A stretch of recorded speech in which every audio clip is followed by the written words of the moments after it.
Pagsulong at pagtataguyod sa buong kapuluan, ang RA1 ay tuwan.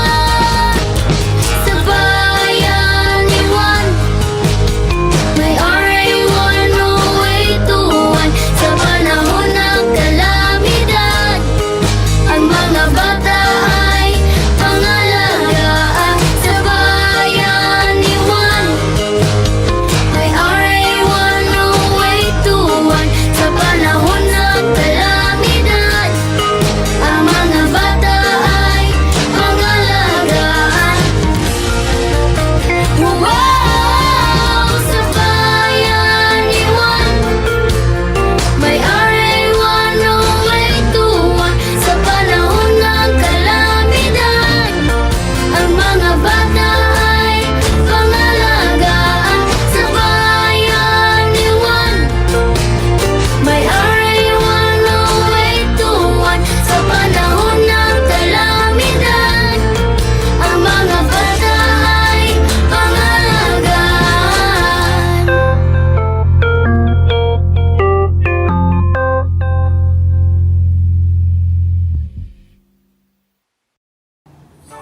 In celebration of the 14th Global Warming and Climate Change Consciousness Week on November 18 to 25, 2021, Region 3 is honored to host Day 4 of the Regional Climate Change Caravan initiated by the Disaster Risk Reduction and Management Service of DepEd Central Office.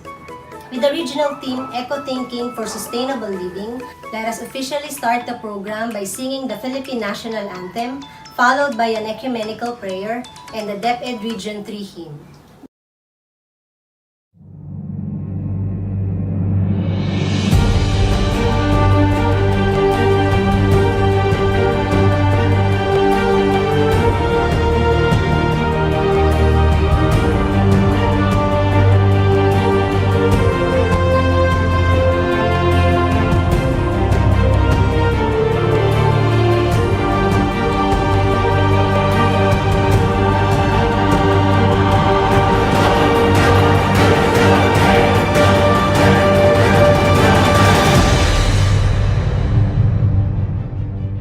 Mga kababayan, ang pambansang awit ng Pilipinas.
Aming Ama at aming Panginoong makapangyarihan sa lahat.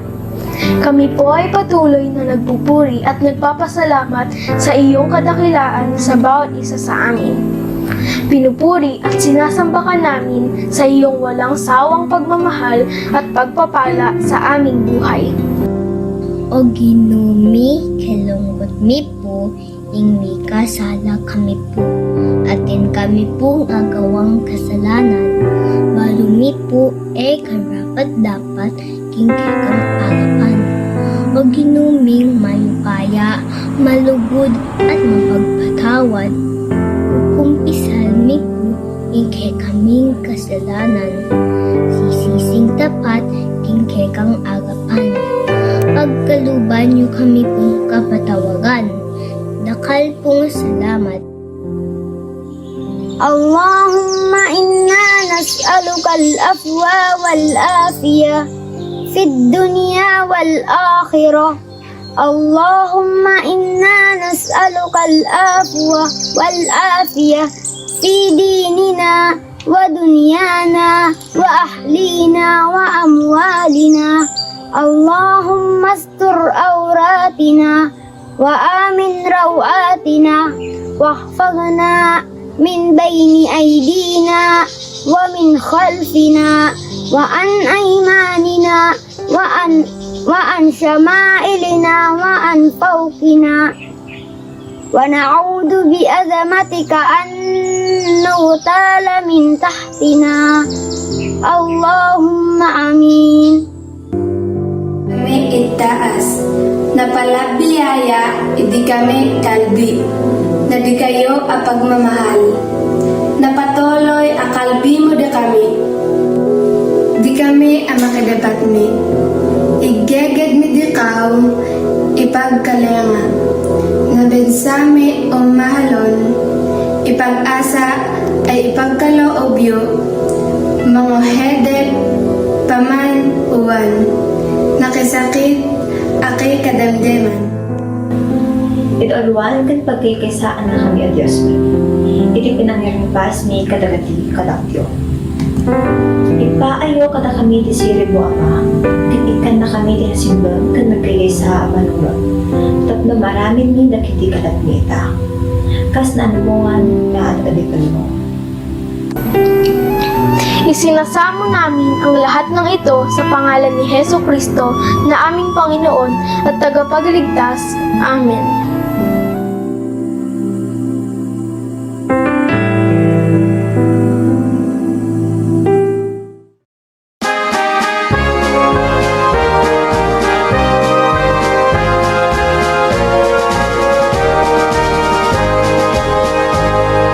DepEd Region 3, ang ningning ng tagumpay mo'y di magmamaliw.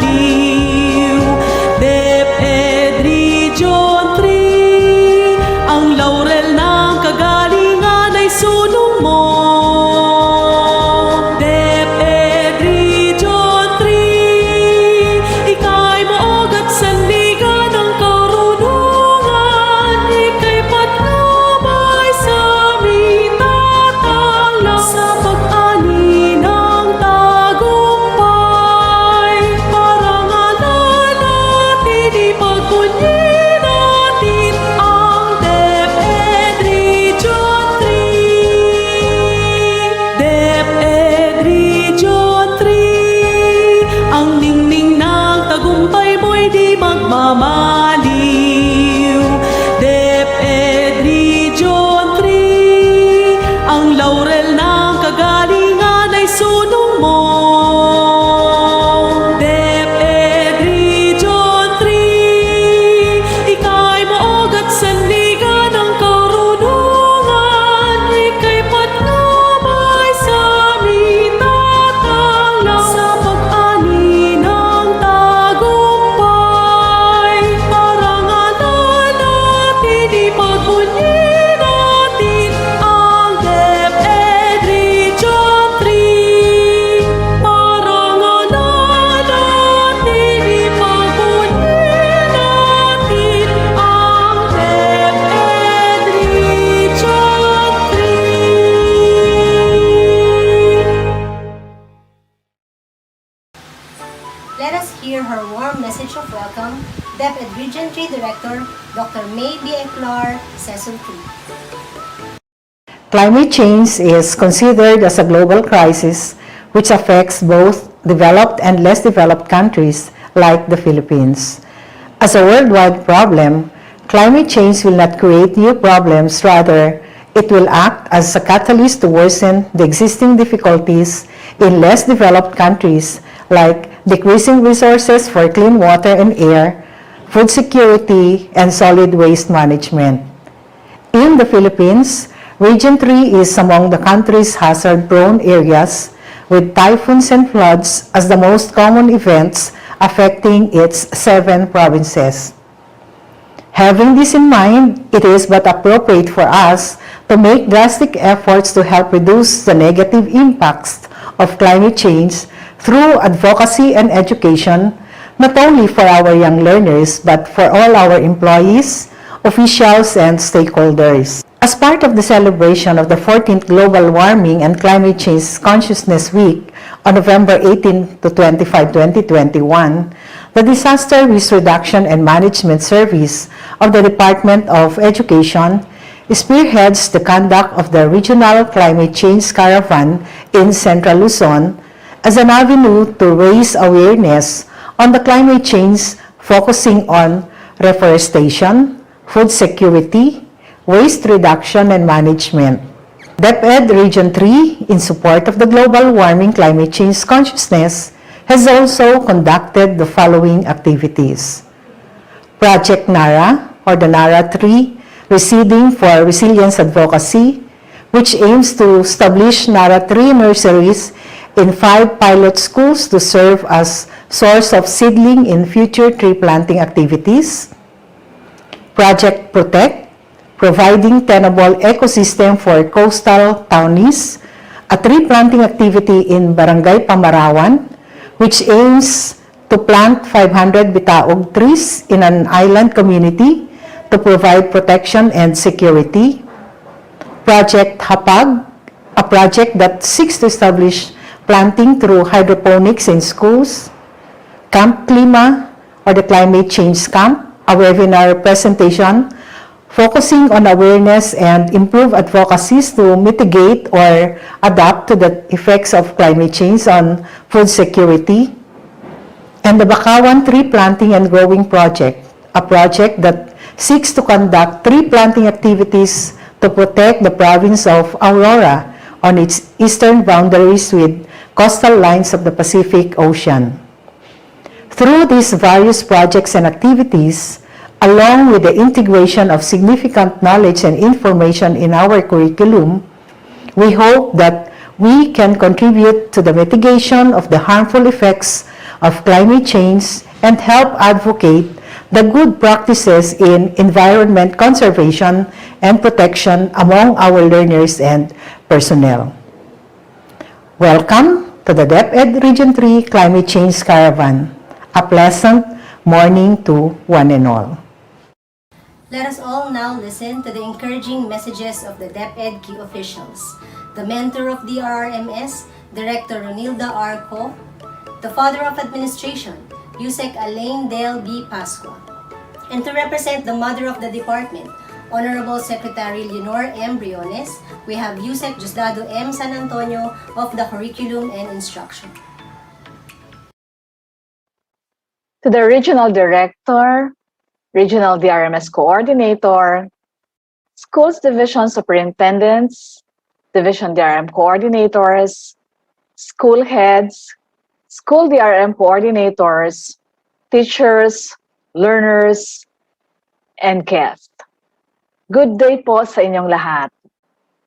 We in the Department of Education, through the Disaster Risk Reduction and Management Service, would like to thank all the participants from the Regional and Schools Division for this year's Regional Climate Change Caravan. We know that this is an opportunity that has strengthened everyone's knowledge and skills to stop climate change. We are glad and honored that we are all in this journey together. Climate change is indeed a social issue. In the latest IPCC report, it states global warming of 1.5 degrees Celsius and even 2 degrees Celsius will be exceeded during the 21st century unless deep reductions in carbon dioxide and other greenhouse gas emissions occur in the coming decades. But we all know that climate change is more than an environmental crisis. A research conducted by the International Organization for Migration suggested that climate emergency is not just a scientific problem, but a social problem. In the Philippines, those who are in the most vulnerable sectors of society include the farmers, fisher folks, women, older persons, and the urban poor, who would be significantly or severely affected by the effects of climate change. Farmers and fisher folks are severely impacted by slow and rapid onset events. 80% of the people displaced are women. Older people are vulnerable as they cannot move around. And the urban poor are affected as they cannot adapt immediately to its effects. Recently, our countrymen felt the harshness of severe tropical storm Maring and tropical depression Lani. And this caused major damages in different regions of the Philippines.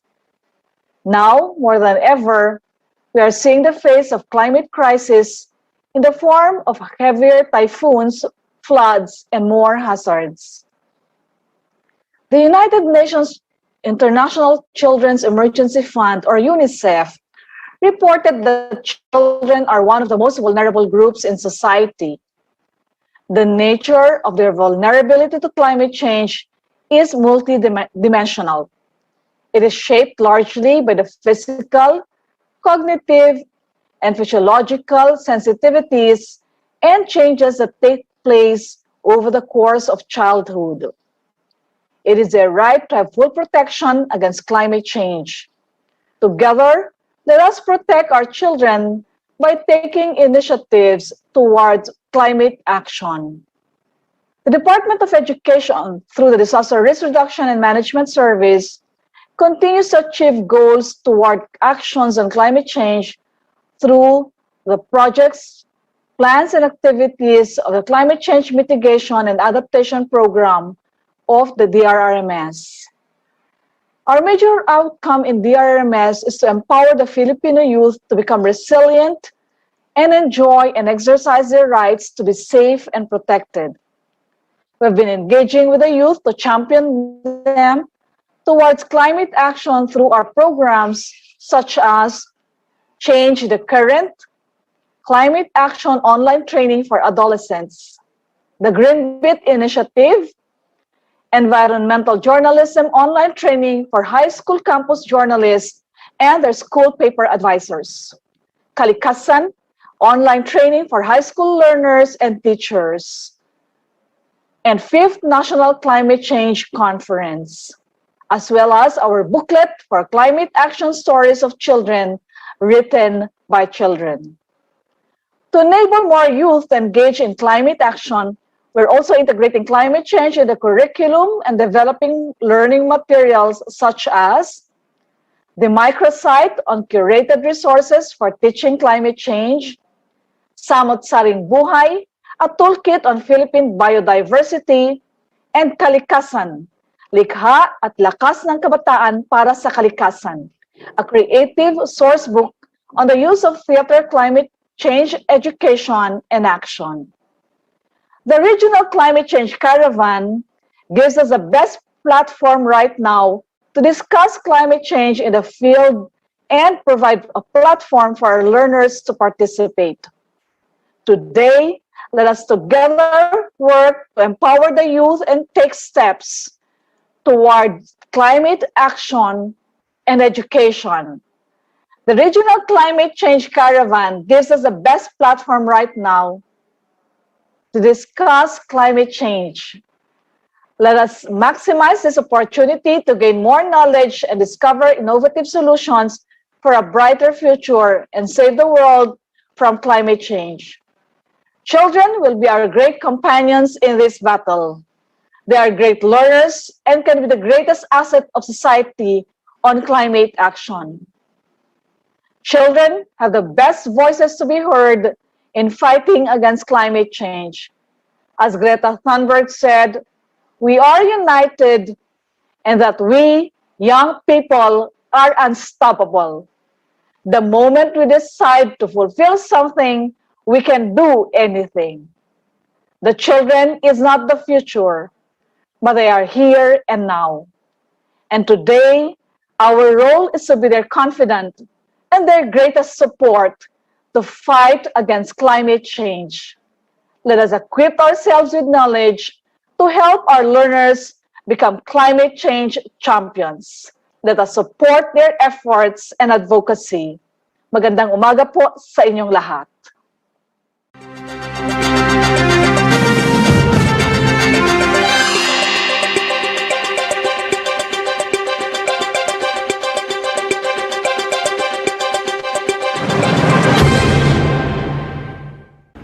In the past years, we have all experienced various impacts of climate change, such as annual losses in GDP, changes in rainfall distribution and patterns, droughts, various threats to biodiversity and food security, sea level rise, public health risks, and endangerment of vulnerable groups such as women and indigenous people.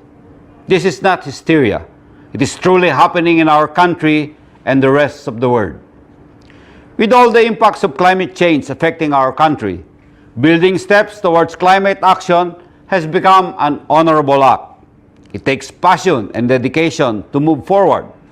Napakahalaga at talagang may pagmamalaki ang inyong pagdalo at partisipasyon sa ating Regional Climate Change Caravan at ang inyong kagustuhang gumawa ng makabuluhang pagbabago. Let us continue the fight against climate change. Tayo sa kagawaran ng edukasyon, sa pamumuno ng Disaster Risk Reduction and Management Service, ay ganap na nakatuon na samahan at suportahan kayo sa layuning ito. Let us reach out our full potential towards climate action. If we do this now, we can save our planet and together we can make a difference. I would like to express my warmest appreciation to the initiative and hard work of the different stakeholders and organizers of this event, to the DepEd, DRRMS for making this Regional Climate Change Caravan possible despite these trying times. And today, you all have made a step towards climate action, and it is something you should be very proud of. Sama-sama tayong gumawa ng pagbabago para sa ikabubuti ng ating mundo. Mabuhay tayong lahat.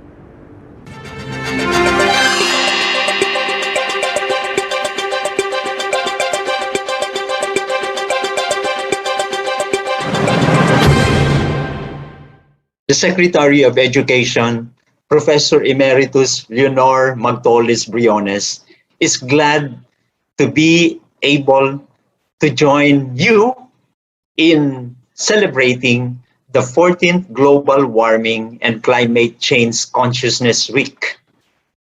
Climate change is a real thing. It is the biggest threat we are facing right now. Every day, we are seeing new and undeniable climate events. The world is getting hotter. The sea levels are rising faster than ever. Natural disasters are becoming more frequent or severe. As climate change worsens, we are all in danger.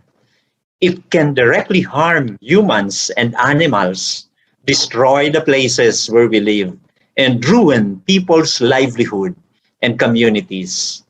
What I mentioned above is not an overstatement, but this is the reality, and we must act now. To strengthen advocacy in fighting against climate change, the Department of Education, through the Disaster Risk Reduction and Management Service, ably headed by Director Ronnie Ku, empowers different education stakeholders through their initiative and participation in the Regional Climate Change Caravan. Through this, the stakeholders will be showcasing their climate change adaptation and mitigation initiatives in the basic education sector. This will serve as an essential platform for the learners to build initiative on climate action. The Secretary of Education is sure everyone is excited for this event. Why? Because this will be evidence of progress, a progress that will lead us to reach our goals towards climate action. Let the learners' voices be heard for the brighter future that awaits them. Together, we can. Together, we fight climate change. Mabuhay!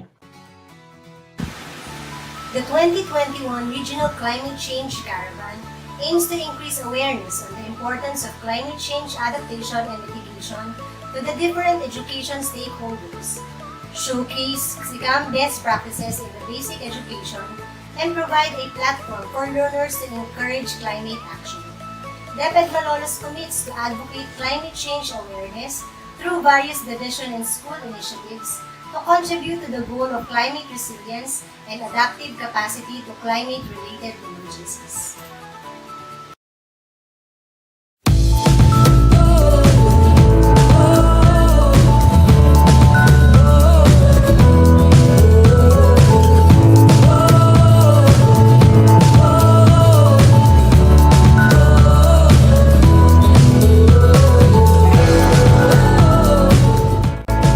In celebration of the 14th Global Warming and Climate Change Consciousness Week, STO Malolos proudly presents its Climate Change Adaptation Initiatives.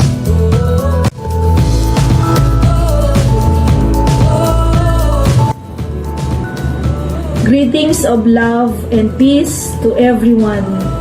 We at the Schools Division of City of Malolos reaffirms our commitment in implementing projects and activities to develop the makakalikasan value of our learners and personnel, especially in the light of biodiversity and climate change. We have implemented Project Protect, providing tenable ecosystem for coastal townies. This is a tree planting activity in Barangay Pamarawan wherein we planted 500 bitaog trees in the island community. We also have Project Nara, Nara Tree Reseeding for Resilience Advocacy. This is to establish Nara Tree nurseries in 5 pilot schools to serve as source of seedling in future tree planting activities. We also have Project Hapag, halamanan ay paunlarin, gutom ay sugpuin. This is an income-generating project implemented in the different schools to aid in the schools project, specifically health and safety. Good morning and thank you. Prior to the actual tree planting activity conducted last October 19, an orientation webinar was held for the participants. The speaker was a project development officer at Watershed Ecosystem Management Section, Forest Resource Conservation Division, Forest Management Bureau, Department of Environment and Natural Resources, Central Office, Mr. Angelito H. Bisquera, Jr. So, ayan po. Today, I will be discussing regarding the tree planting activity to be conducted by DepEd Bulacan regarding the planting of bitaog within coastal areas, which is part of tree planting activity under Project Protect or 12 na nasabi ni Ma'am Mary Grace kanina, means providing tenable ecosystem for coastal environment within the island of Pamarawan, which is located in the municipality of Malolos, Bulacan. So before I proceed on discussing what is bitaog for us, its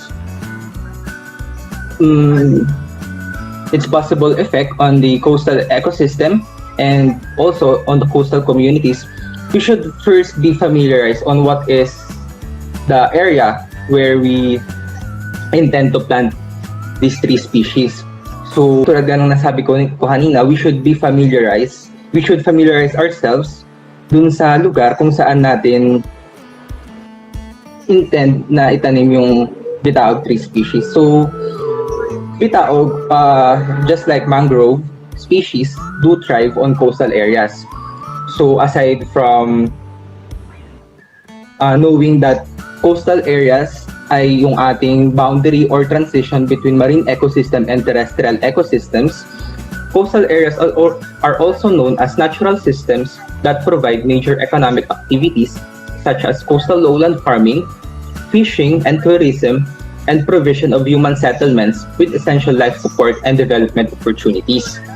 So, ngayon, there is this phenomenon being induced by climate change, which is detrimental to the coastal communities and coastal environment, which is known as coastal erosion. So, coastal erosion occurs due to unsustainable coastal development, removal of natural coastal vegetation, intense tropical cyclone, and human-induced climate change, which threatens disaster to coastal communities. So some of adverse effect of this phenomenon is first, the flood on coastal communities.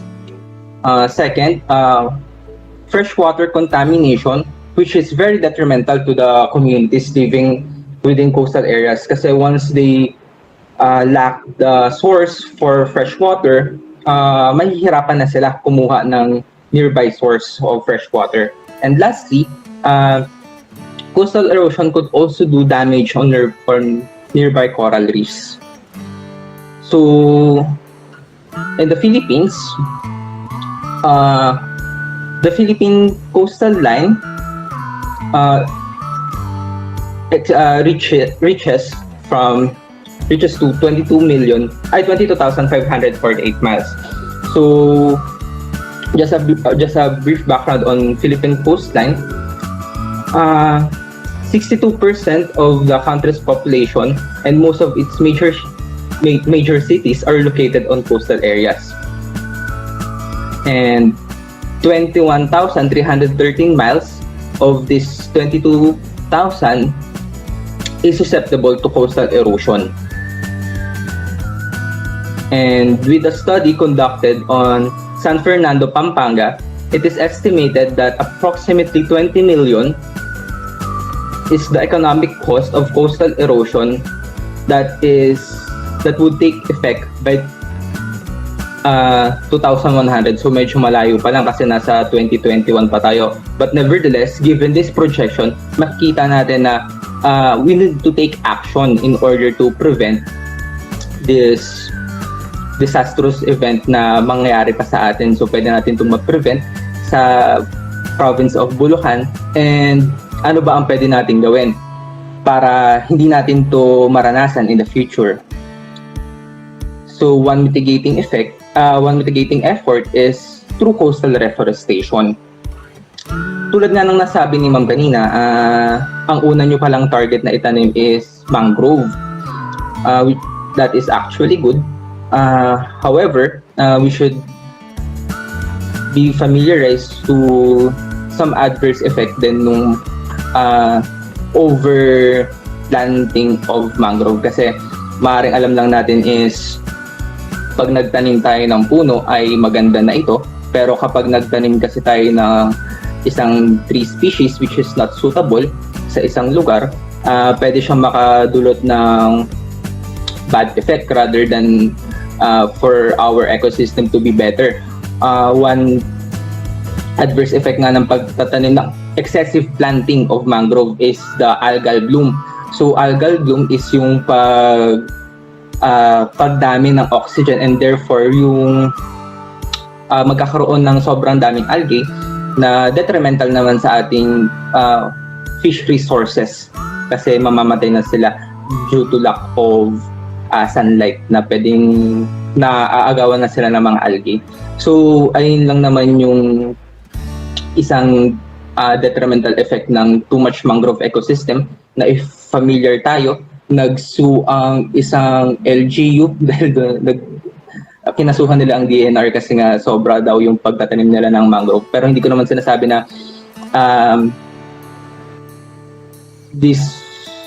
magkakaroon tayo ng same effect dito sa Pamarawan. Pero maganda na rin na ine-explore natin yung other species na suitable to that area na alternative nga dun sa mangrove. So with that, ano nga ba ang madudulot ng coastal reforestation sa atin.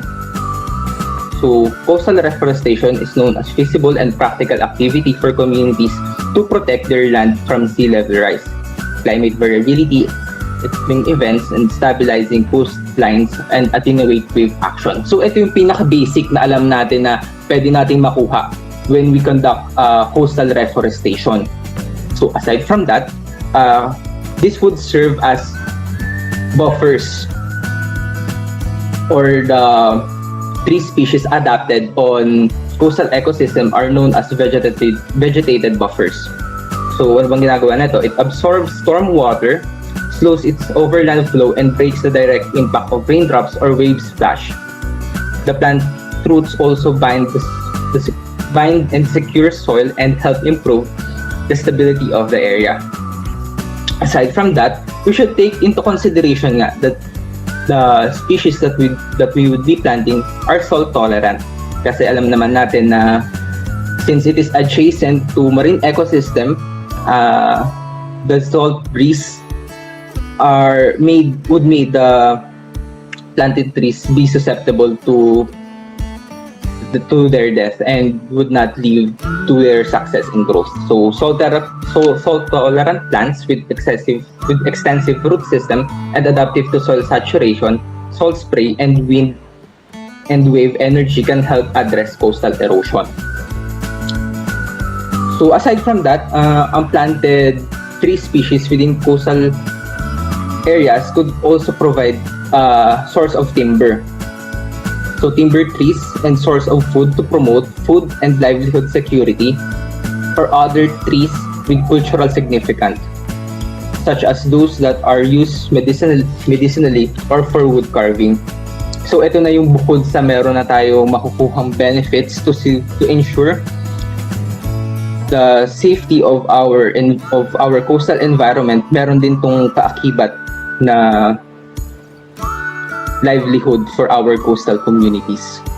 So aside from that, there is also the factor of community involvement. So involving traditional leadership and identifying a champion to raise awareness in communities for a project can enhance success. So nag-establish din to ng camaraderie within the community as they know that the activities that they do conduct is for their own good. And lastly, this has long-term effort. So coastal reforestation is a long-term effort. Regular maintenance is essential to prevent grasses, weeds, and smoothing vines and protect from free-ranging livestock. So I will be discussing more of this long-term effort later as I emphasize on the importance and what are the things that we should keep in mind when conducting reforestation projects.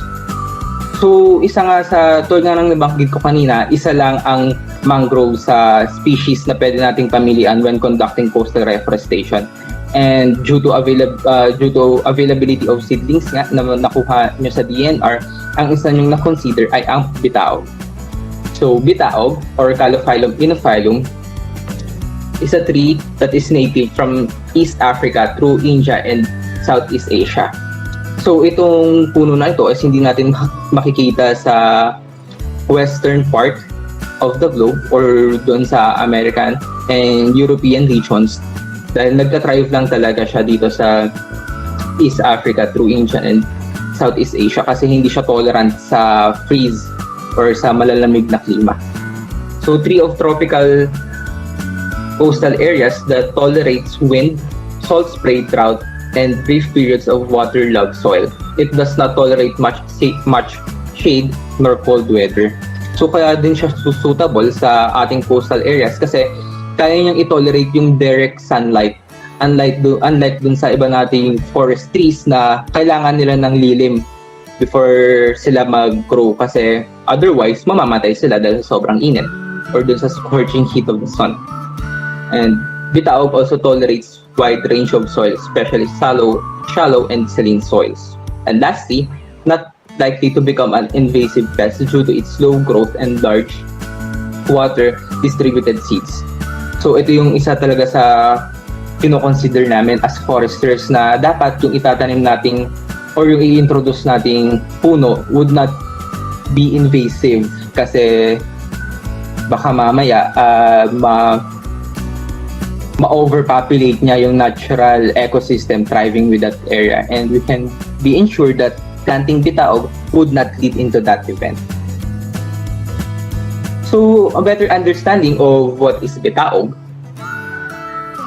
these are some of the characteristics ng parts na makikita natin sa bitaog. So, paano ba natin malalaman kung ang puno na makikita natin is bitaog or not? So, madali lang naman siyang i-identify actually. This is one of my favorite trees when I'm still studying forestry kasi napaka-smooth ng leaves niya. But before we go on to that, simulan muna natin sa kanyang trunk. So, its trunk often develop multiple stems. Old trees in coastal environments are often bent and twisted by wind and support many large horizontal branches and multiple stems. So, this is one adapting mechanism of bitaog. Kaya medyo twisted yung trunk niya and marami siyang multiple stems and branches kasi nga para ma-survive niya yung wind spray at saka yung intense wind na nararanasan niya on coastal areas. So it is normal. We should not be worried about that kasi hindi natin to itatanim as a source of wood for commercial purposes kasi ayun yung isa sa mga dapat nating take into consideration kapag magpo-produce tayo ng mass amount of wood, dapat hindi siya twisted. But nevertheless, since we're aiming to protect our coastal ecosystems, it is normal lang naman. Then second, its leaf. Tulad ng nasabi ko kanina, maganda nga yung leaf neto. It has an elliptical in shape, thick, smooth, and polished, ovate to obovate. So medyo pa-oblong siya, ganon. Ano lang yung ibig sabihin ng obovate. Round to pinnate at base. So madali lang naman talaga siyang i-distinguish among other tree species. May katulad tong tree species which is Calophyllum blancoi, pero mas mahaba naman siya, sobrang haba niya. And next naman, yung sa flowers naman niya, usually ang flower ng bitaog bears clusters of 4 to 15 fragrant white flowers on long sturdy stalks in leaf axils. There are 4 to 8 oblong petals, usually bisexual, but sometimes functionally unisexual. Pag sinabi na, mahalaga pala na malaman natin kung ano ba yung bisexual and unisexual sa isang puno. Pag sinabing bisexual, dun sa puno mismo, makakapag-produce na siya ng seeds or ng fruits. Kapag pagka nag-pollinate siya within the same flower on the same tree. If familiar tayo dun sa papayang lalaki at papayang babae, kaya sila ganon kasi kailangan ng dalawang magkaibang puno para makapag-produce ng bunga ang isang puno. Wala kang may expect na magkakaroon ng fruit sa isang puno kasi nga magkahiwalay sila ng sex. So ayun yung unisexual function naman ng bitaog. But since it is also functions as bisexual, isang puno lang, kahit isang puno lang yung nakatayo dyan, pwede na tayo makapag-produce ng maraming fruit. Yun nga, unlike nga ng papaya na kailangan pa natin magtanim ng 2 puno or more para lang makapagbunga siya. And speaking of fruit, ang fruit naman ng bitaog is ball-shaped. Light green fruits grow in clusters. Since clustered nga din ang flowers niya, we can expect na ang fruit niya would grow in clusters din. The skin turns yellow and then brown and wrinkled when ripe. And once it is brown, wrinkled, and ripe, we can extract its seeds. So, bitaog has 1 large brown seed found in each fruit. So, unlike nara na merong 4 to 5 seeds in a fruit, ito is 1:1 lang siya. 1 fruit is equals to 1 seeds. So, seeds are prepared by cleaning off the skin and husk from the shell of the seeds. So, yun. Once we have the seeds na of bitaog, we should familiarize ourselves na din kung ano nga ba yung germination potential niya or yung germinability nitong bitaog. So, tree is only slightly shade tolerant pwede nga siya sa direct sunlight, tulad ng sabi ko kanina. It grows slowly in height and may be overwhelmed by weeds in young plantations. Germination and initial growth is slow. Fruits may be soaked overnight to remove skin. Just prior to planting, it is best to crack shells or shell seeds entirely using a mallet, pliers, or hammer.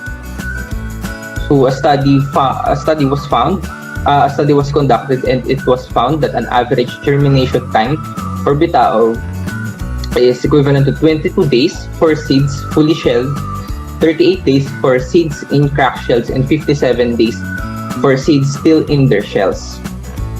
So the more we exert effort in removing yung shells within the fruit of bitaog, mas mabilis siyang mag-germinate. And germination rates for fresh seeds are greater than 90%. So ayun. So ang growing area, plants may be started in containers at least 6 cm in diameter to accommodate sufficient fairly large seeds. Partial shade is useful during the first few weeks in hot areas. So if gusto man natin i-capacitate yung coastal communities, we should take into consideration yung nursery na lalagakan nila nitong ating bitaog seedlings. So, kailan ba tayo mag-outplant? Seedlings are ready for outplanting 20 to 24 weeks after germination. Seedlings should be hardened off in full sunlight before outplanting. It needs protection from weeds during the first several years after outplanted.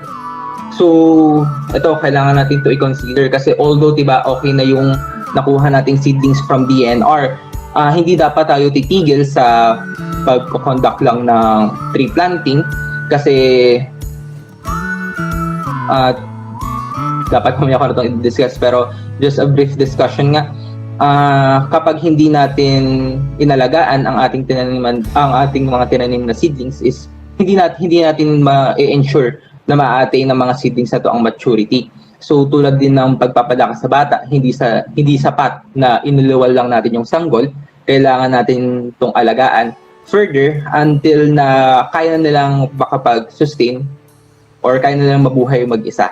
So it applies same on planted seedlings kasi once we simply outplant this in the wild without conducting follow-up interventions tulad nga ng weeding, ay hindi magiging successful itong tree planting activities natin. And I understand that we as a teachers ay marami ding ginagawa on a regular basis. So I would suggest na pwede naman nating i-tap ang communities to be our partners on the conduct of follow-up interventions. And lastly, we should be aware on the disease or pests na pwede natin ma-experience as we outplant this bitaog. So ano ba tong mga to? So leaves and young shoots are susceptible to attack by various insects, and fungus rot may occur in adult trees. Young leaves are susceptible to attack from thrips, but trees usually outgrow infestation. So kapag sobrang intense lang talaga ng infestation, na nakita natin na hindi na ata makakasurvive itong seedlings or seedling na ito, it is recommended na bunutin na siya tapos sunugin na para hindi na kumalat at mag-cause ng harm dun sa ibang planted seedlings natin. So, ayun. Ang examples ng disease na susceptible ang bitaog is yung Aloridicus, Pterygius perculatus, and Synastacia sp. So itong mga to, tulad ng nasa picture, this pest would cause itong mga, ang tawag dito, I forgot yung pest that causes yung mga putik sa leaves, pero itong isang indication ito na makikita natin sa outplanted seedlings na siya ay infested na with fungus. So ngayon alam na natin kung paano i-identify ang bitaog. Alam na natin siya kung paano tubuin in wild. Now, we should be familiarized. Tulad nga ng nasabi ko kanina, ano ba ang bitaog para sa atin? So, it is 3 species that can provide more than our needs on ensuring that we have a healthy ecosystem. And aside from protecting the coastal communities from adverse effect of coastal erosion, these are some of the benefits that we can get from it. So, tulad itong nasabi ko na ngayong land restoration and biodiversity conservation. Aside from that, it provides social qualities. Tapos, it is also a prospect for agroforestry. And it can also provide other economic value. So, ito yung pinaka-importante sa lahat yung economic value na it can provide within the community. Kasi otherwise, hindi natin ma-ensure yung participation ng coastal communities if sasabihin lang natin sa kanila na, ay, eto, mapoprotektahan ng punong ito yung inyong communities from adverse effect of coastal erosion. And aside from that, these 3 species can also ensure a healthy ecosystem. Kasi sa kanila, napaka-alien nun and kung hindi siya nag-focus ng economic value, hindi ganun ka-importante itong punong ito para sa kanila. So, we should ensure na may educate natin sila with regards to this aspect. So, when we're talking about land restoration and biodiversity conservation, ito nga, bitaog restores degraded lands with its ability to tolerate the harsh condition of coastal areas.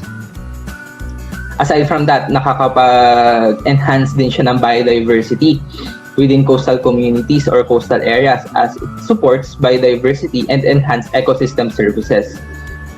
By how? Kasi the flowers are insect pollinated and bats feed on the fruits. So aside from birds and bats, associated faunas na dito sa punong ito ay usually may insects din na dito. Specifically the bees, kasi ang bees do produce honey na yun, i-discuss ko siya mamaya. Nilagay ko na lang siya dun sa other economic value kasi since honeycombs are more valued in terms of its economic aspect dito sa portion na ito. So next, agroforestry prospect. So if hindi tayo familiar kung ano ba nga ang agroforestry, so agroforestry is the marriage of agriculture and forestry. So makikita natin dito na sa isang lugar, pina-practice natin yung pagtatanim ng puno and at the same time, nagtatanim tayo ng cash crops or yung mga corn, palay, and other fruit crops. So this is very much suitable sa ganong activity para ma-ensure natin na may nakukuha tayong benefits aside from waiting for our tree to grow and to later on protect our coastal communities. So yan nga, as potential to combine with agricultural crops, that is intercrop with mais, rice, cassava, soybean, and peanuts. So yun nga, the honey they produce with the bitaog's pollen is in high demand and consequently quite profitable. And diversification and enhancement of farm products. Oil from seeds was used as an alternative to candle nut oil in lamps by some Polynesians. Also, is used to finish wooden bowls. So, we can conduct an intervention sana within coastal communities on how to explore this component in planting bitaog, pero later na yun, hindi na muna natin kailangan intindihin yun sa ngayon since nasa growing stage pa lang tayo ng outplanted seedlings. Maybe if there would be additional funds after 3 to 5 years na makukuha natin ulit from the central office. Pwede natin, ang next method naman na natin to ensure that we have an effective method in mitigating climate change is capacitating them on how to conduct agroforestry in partnership nga or with the utilization of outplanting bitaog seedlings. So next naman, pinaka-important is the social aspect. So nadidiscuss na natin yung environmental aspect, napahapyawan na natin yung economic aspect. Ngayon, we'll discuss naman yung social aspect. So if lingid nga sa ating kaalaman, itong tatlong ito, the environmental, economic, and social aspect are the three pillars towards achieving sustainable development. So, yun nga, as defined by international bodies, sustainable development is the utilization or meeting the needs of the current population without compromising the needs of the future generation. So, in order nga na ma-achieve natin yung goal na yun, dapat incorporated din ang social aspect dito sa pag-conduct natin ng tree planting. So, on the conduct of land restoration, outcome for the local community in the surrounding area should be considered. If it doesn't give them quick benefits, one day they'll return to the forest and cut it down because they need the cash to survive. So, ito nga is according kay Fitri Amy, scientist from C4. So, it is very true. Kaya kailangan nga natin i-educate ang mga communities within coastal areas na hindi lang ito basta puno na makakapagdulot ng kagandahan sa ating environment. Bagkus meron pa tayong makukuha ditong economic value na pwede natin pagpakinabangan later on. So, ano nga ba yung pwede natin ma-ensure dito? Farmer sharing tree planting and cultivation knowledge. So, with this, we can ensure that a rapport within coastal communities would be established. Also, more prestigious than subsistent crop cultivation. So, ayan.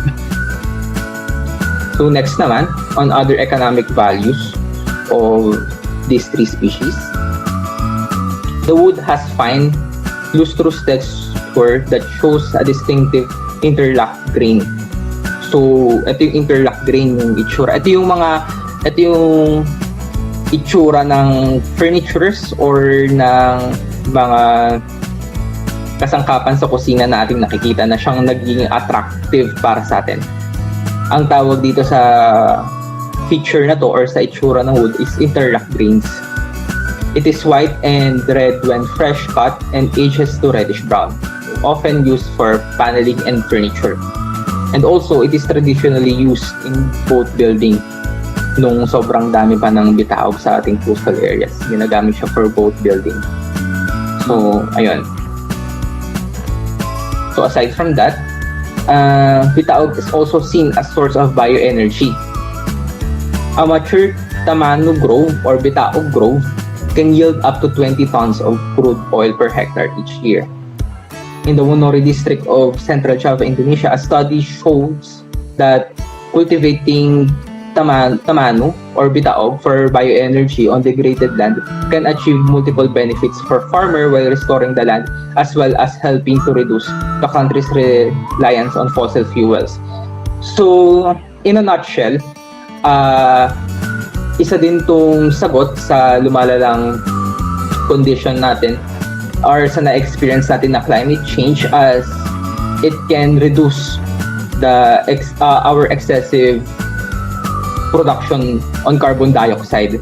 Since it is a bioenergy, we can ensure na less yung mapoproduce niyang carbon dioxide compared sa conventional fossil fuels na ginagamit natin. So ayun nga, based din sa study, a single hectare of bitaog tree can yield up to 10 tons per hectare of crude nut oil every year. So hindi ako nakakuha kung magkano ba ang international cost based on demand ng seeds obtained from bitaog trees. Pero we can ensure na, ayun nga, if we can obtain sufficient amount of oil from bitaog seeds, it would be profitable for coastal communities. So, ayan. Also, oil from the seeds is used for cosmetics, particularly in South Korea. So, ayun nga, alam naman natin na ang may diamond skin ang mga Koreano. So, oil is favorite ingredient used by cosmetic companies, particularly in South Korea, where the oil is widely advertised and accepted to be capable of reducing wrinkles, dark spots, and other skin conditions. So, industry marketing claims that since the oil is rich with vitamin E, anti-inflammatories, antioxidants, and fatty acid, it is not only moisturizes dry skin, but actually heals it. And tropical applications for healing of burns and skin diseases. So, aside nga sa pagpapaganda, heal din siya ng burns sa ating skins. So, aside from that, it is also a remedy for rheumatism and ulcer. And bark is said to be an astringent. Lastly, latex from the cut bark has been made into poison to kill rodents and stunfish. Flowers and the sap were used to scent bark clothes in Hawaii. And mature fruits is burned for mosquito repellent. So basically, parang masasabi na rin natin na para siyang coconut na from its roots up to its fruit is mapapakinabangan natin siya. Meron siyang multiple benefits. And by planting bitaog, we can ensure that local employment would be created. So on itong mga local employment ito, it would be in trade and seasonal or regular wage laborers for harvesting, sorting, and transporting of farm products and biofuel processing industries. So, ito na yung complete economic benefit na makukuha natin sa bitaog. We can ensure nga that by planting bitaog, we are not just addressing the problem in climate change, but also we ensure that sustainable development could be achieved with it. And lastly, final reminder, tulad nga ng na-emphasize ko kanina sa growing potential. Tree nurturing must be exercised more often than the conventional tree planting activities. Actually, sa ngayon nga, dapat hindi na tree planting ang title ng ating tree planting activities. Kasi pag sinabi nating tree planting, magtatanim lang tayo. And after nun, tapos na.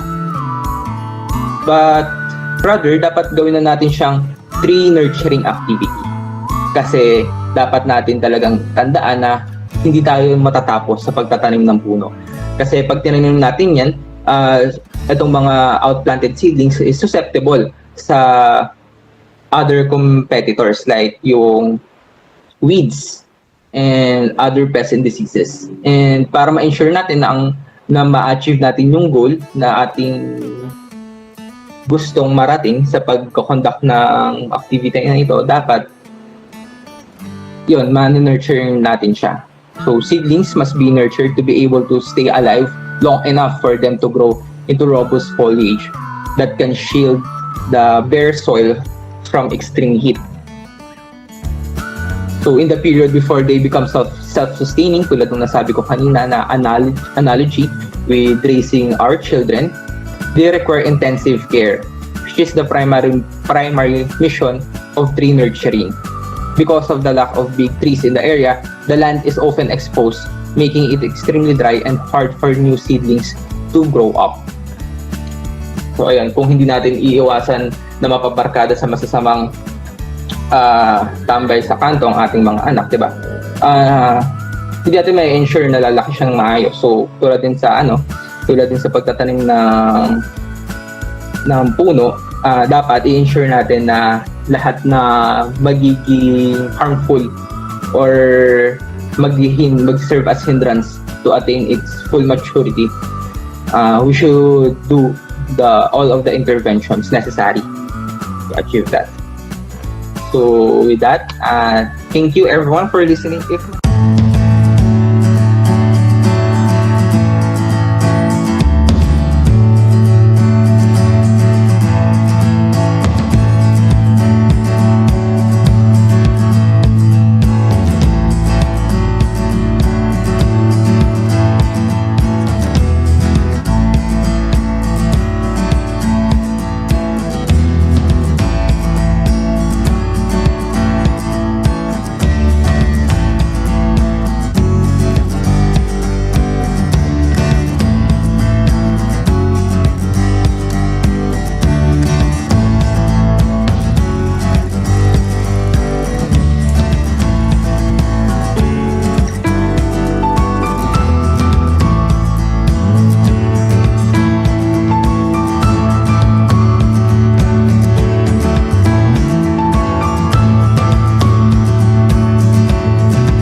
Another orientation webinar was held for Project NARA, NARA 3 Receding for Resilience Advocacy, with 5 pilot school coordinators as participants.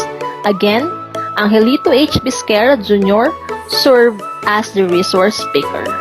Isang malaking karangalan din po na ma-share ko po ang knowledge sa inyong lahat regarding po sa pag-establish and maintenance of NARA Nursery. Lingid po sa ating kaalaman, hindi lang po basta-basta hindi lang po simple ang pagpapatubo ng NARA. Yun, madidiscuss po natin siya mamaya kung bakit it is not just a simple practice of growing 3 species compared to others. So, ayun, and lastly, for my introduction,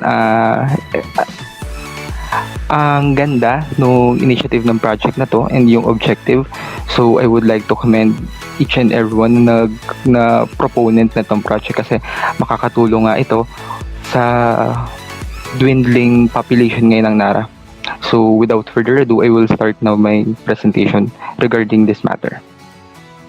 So a very brief introduction before we go to the methods and practices and the application of different technologies in order for us to produce seedlings of NARA is very brief introduction lang naman. So NARA is a native species in the Philippines and declared as national tree under Proclamation number 652 series of 1934. So itong proclamation na to ang nagsilbing guide kung bakit natin kino-considered or bakit kilala ang NARA ngayon as our national tree. So it is distributed in Southeast and in South and East Asia, highly valuable since it is a multi-purpose tree for timber and medicine.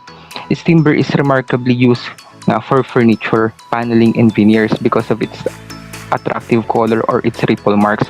So sa amin, among foresters, napakalaki ng prestige or ng pagtatangi namin sa NARA kasi nga ang ganda ng mga furnitures kapag gawa sa NARA and madidistinguish mo talaga na ang furniture na to is gawa sa NARA kasi nga napaka-attractive nung patterns nung cells, nung alignment ng cells dun sa furniture. So on the other hand, it was found to have medicinal benefits where its bark extract, which contains gum, can treat ailments that involve digestive system such as diarrhea and dysentery. So, alam naman natin na merong existing na alternative medicine or yung natural medicine tulad ng paggamit ng sambong, ng oregano. So, ganun din yung application ng NARA. Meron din siyang health benefits para sa atin. So, aside from those, NARA has also ability to fix nitrogen. So, ano bang importansya nito? Alam naman natin ang nitrogen ang pinaka-abundant na gas sa atmosphere. However, hindi natin siya makapakinabangan kasi hindi siya readily available. Hindi pa siya nitrite. So, ang importance ng NARA is na-convert niya ito para maging readily available sa vegetation underneath its forage. So, it makes a good border in croplands or in food gardens and a good species for intercropping. Because of its nitrogen-rich leaf fall and capacity to fix nitrogen, it was found that it has an excellent potential in building organic matter and provide sulfur mulch. So, kami, ina-advise namin na kung, for example, meron kayong palayan or meron kayong kahit maliit na vegetable farm, magtanim tayo ng NARA para mas dumami yung nutrients na makukuha ng mga plants na ating kinikater talaga doon. And lastly, so yung population ng NARA has declined over time because of overexploitation and illegal logging for its timber. So, isa nga sa dahilan kung bakit na-proclaim ang NARA as national tree kasi nung time na yon, around 1930s, is sobrang dami ng NARA sa Pilipinas. And so, ayun yung parang naging main source of economic profit natin sa Philippines, which is the extraction of our natural resources. Isa nga sa na-exploit is yung NARA. So, some of the indications nga that NARA is now facing a serious problem are the conservation measures being conducted by different institutions. So, ang example na nga nito is ang endangered status ng NARA under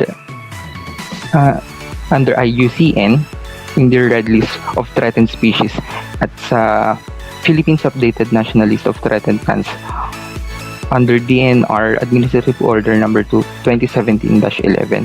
So, hindi naman ibig sabihin nito is bawal na pumutol ng NARA. Kailangan lang natin kumuha ng permit, which is stipulated under DNR Memorandum Order that was signed last February 2013, na ang NARA nga is kailangan ng permit before siya putulin. Actually, hindi lang naman NARA, lahat naman ng puno is pag magpuputol tayo ng puno ngayon, kailangan natin humingi ng permit kahit nasa private lot na natin yan because of the total lag ban or Executive Order number 23.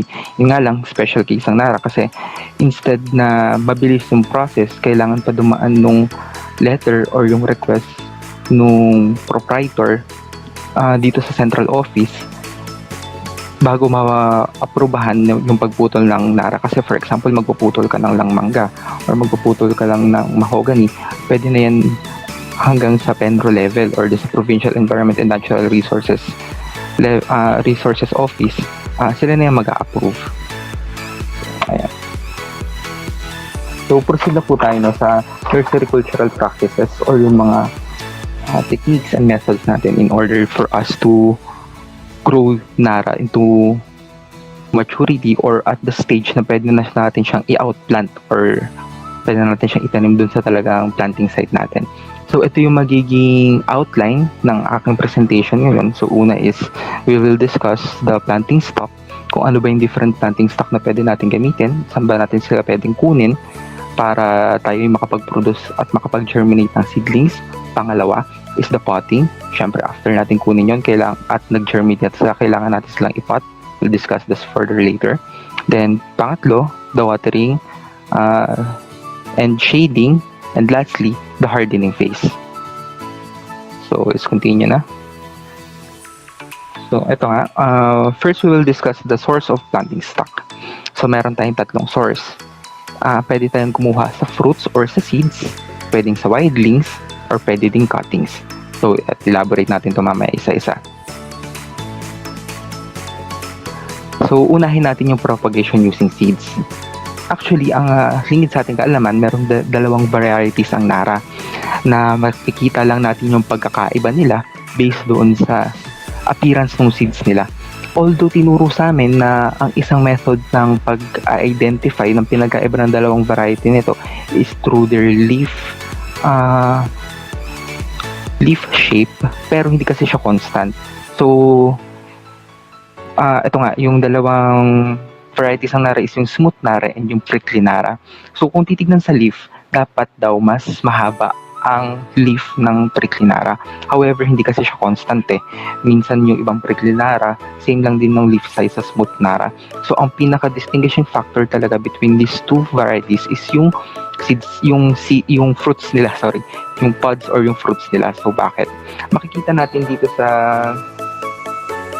Kita ba yung pointer ko? Basta itong nasa left side, ito yung prickly Nara. So, kaya siya prickly kasi meron siyang thorns.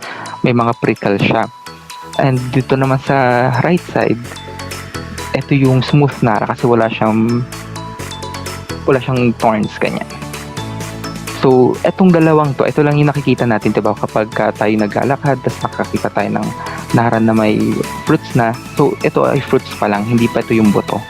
Kasi seeds are located inside the pods. So, nasa loob nito, sa loob ng dalawang to. So, pag in-extract natin yung seeds, ito lang siya. Itong nasa taas. Ganyan lang siya kaliit. Yun. These seeds are orthodox. Anong ibig sabihin ng orthodox? Matagal siyang... Kasi may dalawang klaseng buto, isang orthodox, isang recalcitrant.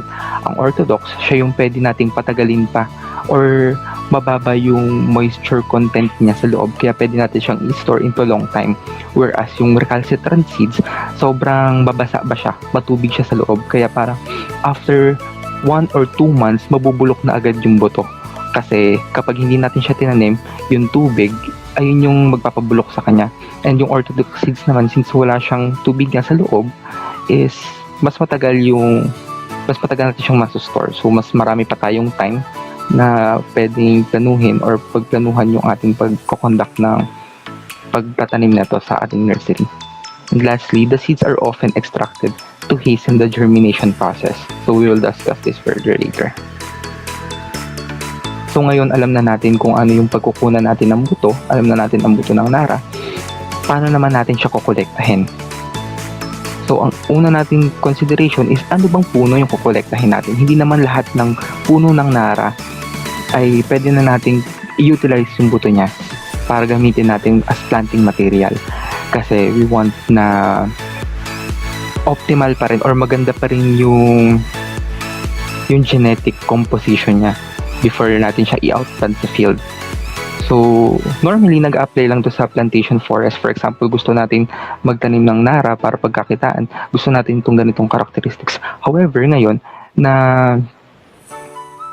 na-highlight na din itong practice na to since kailangan naman talaga natin i-consider yung genetic integrity ng ating mga seedlings na ipoproduce. Dapat maganda pa rin siya para pagdating sa wild, hindi siya stunted or hindi siya pandak pagtubo.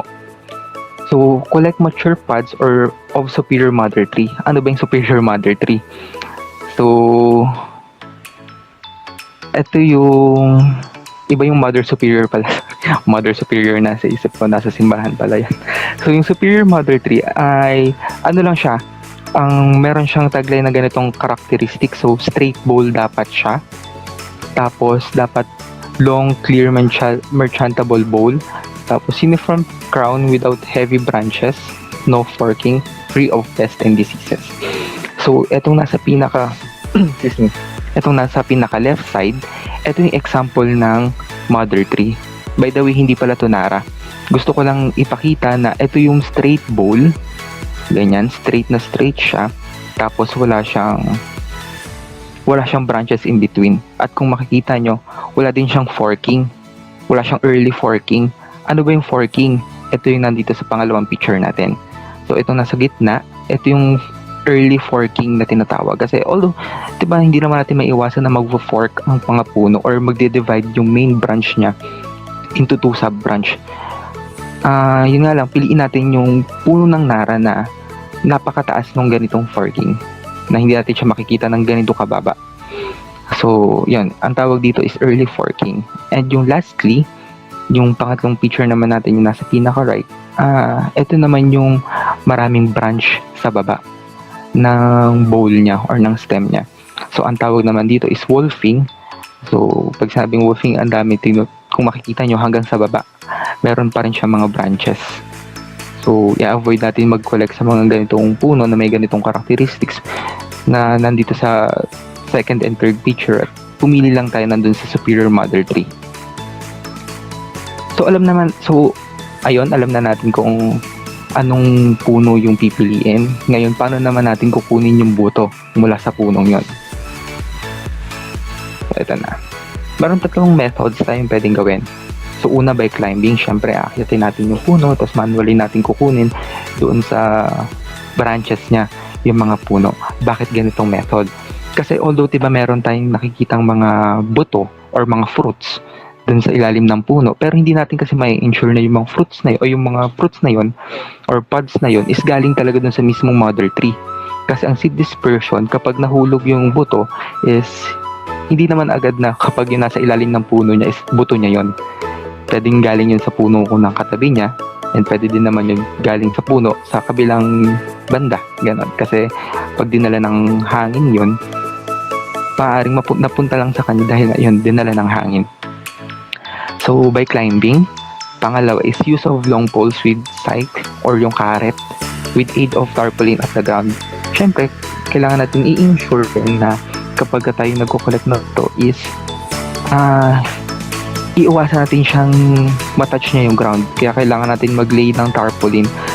Bakit? Kasi merong microorganisms or other fungi or other organisms that can cause fungi and other infectious diseases doon sa ating mga buto.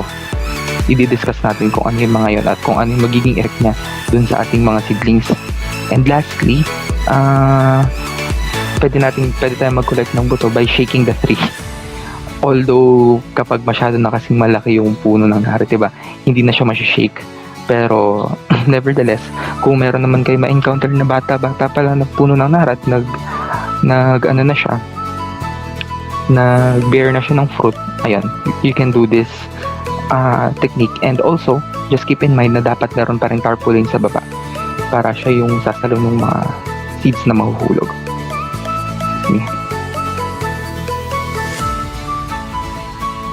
By the way, you can interrupt me anytime kasi baka mamaya matabunan yung mga queries nyo, or kung pwede nyo naman din ipunin na lang mamaya at balikan na lang natin yung slides para mas ma-discuss natin further. So, ayun. Continuing with my presentation. So, after nating ma-collect yung buto, yung fruits, ano nang gagawin natin? So, at this slide, the handling and storage method, right after collection of the fruit or the pods, kailangan natin siyang linisin. So, hindi naman natin siya kailangan hugasan. Kailangan lang natin tanggalin yung debris and other impurities. Ano ba yung mga debris and other impurities? Kasi syempre, diba, pagka nag-collect tayo ng fruits, maaaring meron dong napasamang dahon or lupa or branches. So, kailangan lang natin i-remove yon. And also, removal of damaged seeds and those attacked with fungi or pests. Basta pag may nakita na tayo agad na na damaged seeds, tanggalin na agad natin yon para hindi na siya makasama or hindi na siya makahawa dun sa ibang healthy seeds na makukolekta natin. Then after that, kailangan natin i-dry yung pods through sun drying by spreading them over galvanized iron or sawmill sa wali mat until the moisture content of the seed reaches 6 to 10% moisture. So, normally naman, ang kinokollect nating seeds is kulay brown na. Pag brown na kasi yung seeds ay may mature na seeds eh. Mature na fruit or pods. So, hindi naman natin, pag nag-collect lang tayo ng green, ayun yung kailangan natin i-dry pa. Pero ayun nga, para safe na din, na sa storage natin is mawala na din yung fungi or other pests, we should still conduct the drying of the pods. Then after that, kailangan na natin i-store yung mga na-dry na natin. Kasi after natin siyang ma-dry, kailangan na natin siyang itabi. So, paano ba yung proper way ng pag-keep natin? So, para din siyang pagkain natin, meron siyang proper storage. So, store the dry pods in plastic bags at 7 to 8 degrees Celsius or in jute sack at room temperature for 1 year. Actually, for the case of Nara, kung plano nyo na rin naman siyang itanim within 3 months, 3 to 4 months after the collection, room temperature would suffice. So, pero kung plano nyo pa talaga na after 1 year of the collection pa, tsaka kayo magtatanim, so, yun, advisable na 7 to 8 degrees Celsius yung temperature ng storage area. So, storage is favorable at low temperature and low moisture content of 7 to 8%. Yun nga, kailangan natin ng low moisture content para maiwasan yung pagkakaroon ng fungi and other pests. So next, planting naman tayo. Diba nga na-discuss ko kanina na ang buto ng Nara is nasa loob ng fruits nila or nasa loob ng pods. Pero hindi naman siya laging always kailangan natin tanggalin yung buto mula dun sa pods para makapagtanim tayo kasi believe it or not, sobrang hirap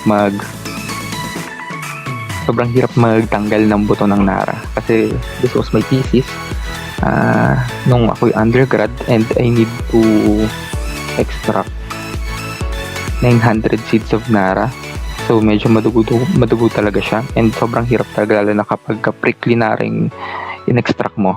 So i-discuss natin kung paano yung process pagka direct planting by the pods and also kapag in-extract natin siya by the seeds. So, directly by pods, after collection, kailangan lang muna nating tanggalin yung gilid ng pods, yung wings niya. Yan. Kasi itong nakaumbok sa gitna, nandito lang naman yung buto. Kasi kapag tinanim na agad natin to sa soil, kailangan pa munang ma-disintegrate nitong wings niya before makapag-imbibe or makapasok yung water doon sa loob ng fruit or doon sa core ng fruit before pa siya makapasok doon sa seeds. So, ayun. After nating matanggal tong wings niya, magko-conduct pa rin tayo ng pre-seed treatment. So, ano ba ang pre-seed treatment? So, pre-seed treatment are performed to hasten the germination of seeds by weakening the seed coat and increasing permeability to water and gases. Dito, since ang i-weaken natin dito is yung kapal ng fruit. Kaya natin tinanggal yung wings tapos maglalagay tayo dito ng cut dun sa pod para lang makapasok or dadaan tayo ng way papasok sa loob para makapasok yung tubig doon sa loob ng fruit mismo para ma-hasten pa yung pag-disintegrate ng fruit at maiwan na lang yung seed at makapag-germinate ng mabilis yung ating mga seeds sa loob. So ayun. So ito ang mechanical scarification nga. 2 steps lang naman to. Tulad nga sabi ko, kailangan natin i-cut yung wing portion of the pod to open the part wherein seeds are located. Then after nun, hindi pa natin siya itatanim.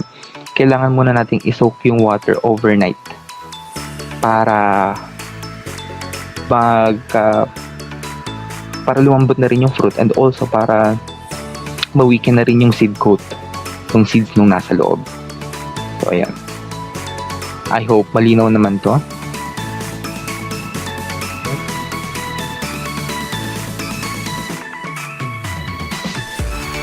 So next procedure naman is we can plant by seed extraction. So sa isang fruit ng Nara, there's an approximate number of yung number ng seeds within the fruit ranges from 1 to 3.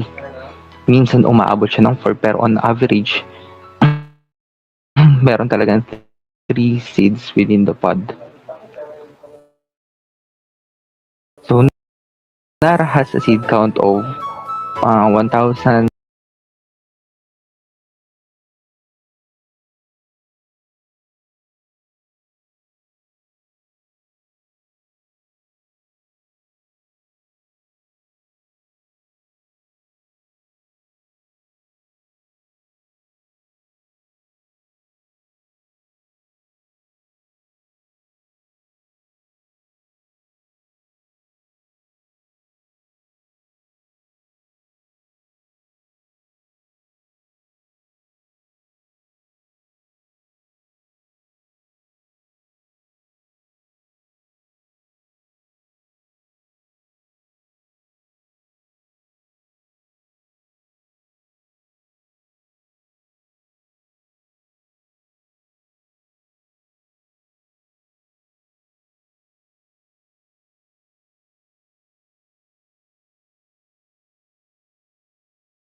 794 per kilogram.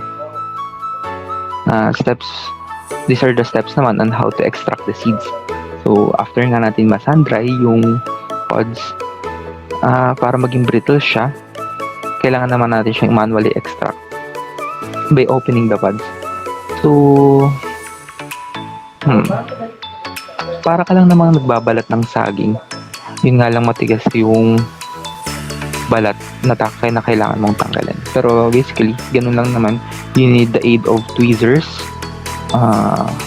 Tweezers lang kasi delikado kapag gumamit ka ng gunting sa pag-extract ng buto at baka magupit mo yung buto. Kasi kailangan layer by layer mo tatanggalin yung yung coating ng fruit para ma-ensure na hindi damage yung buto. Then after natin ma-extract yung buto, ang kailangan natin gawin is isok yung water for a period of 24 hours before natin siya itanim. So ganun pa rin para ma-weaken pa rin yung seed coat at mabilis na makapasok yung water and gas kapag tinanim na natin siya sa lupa.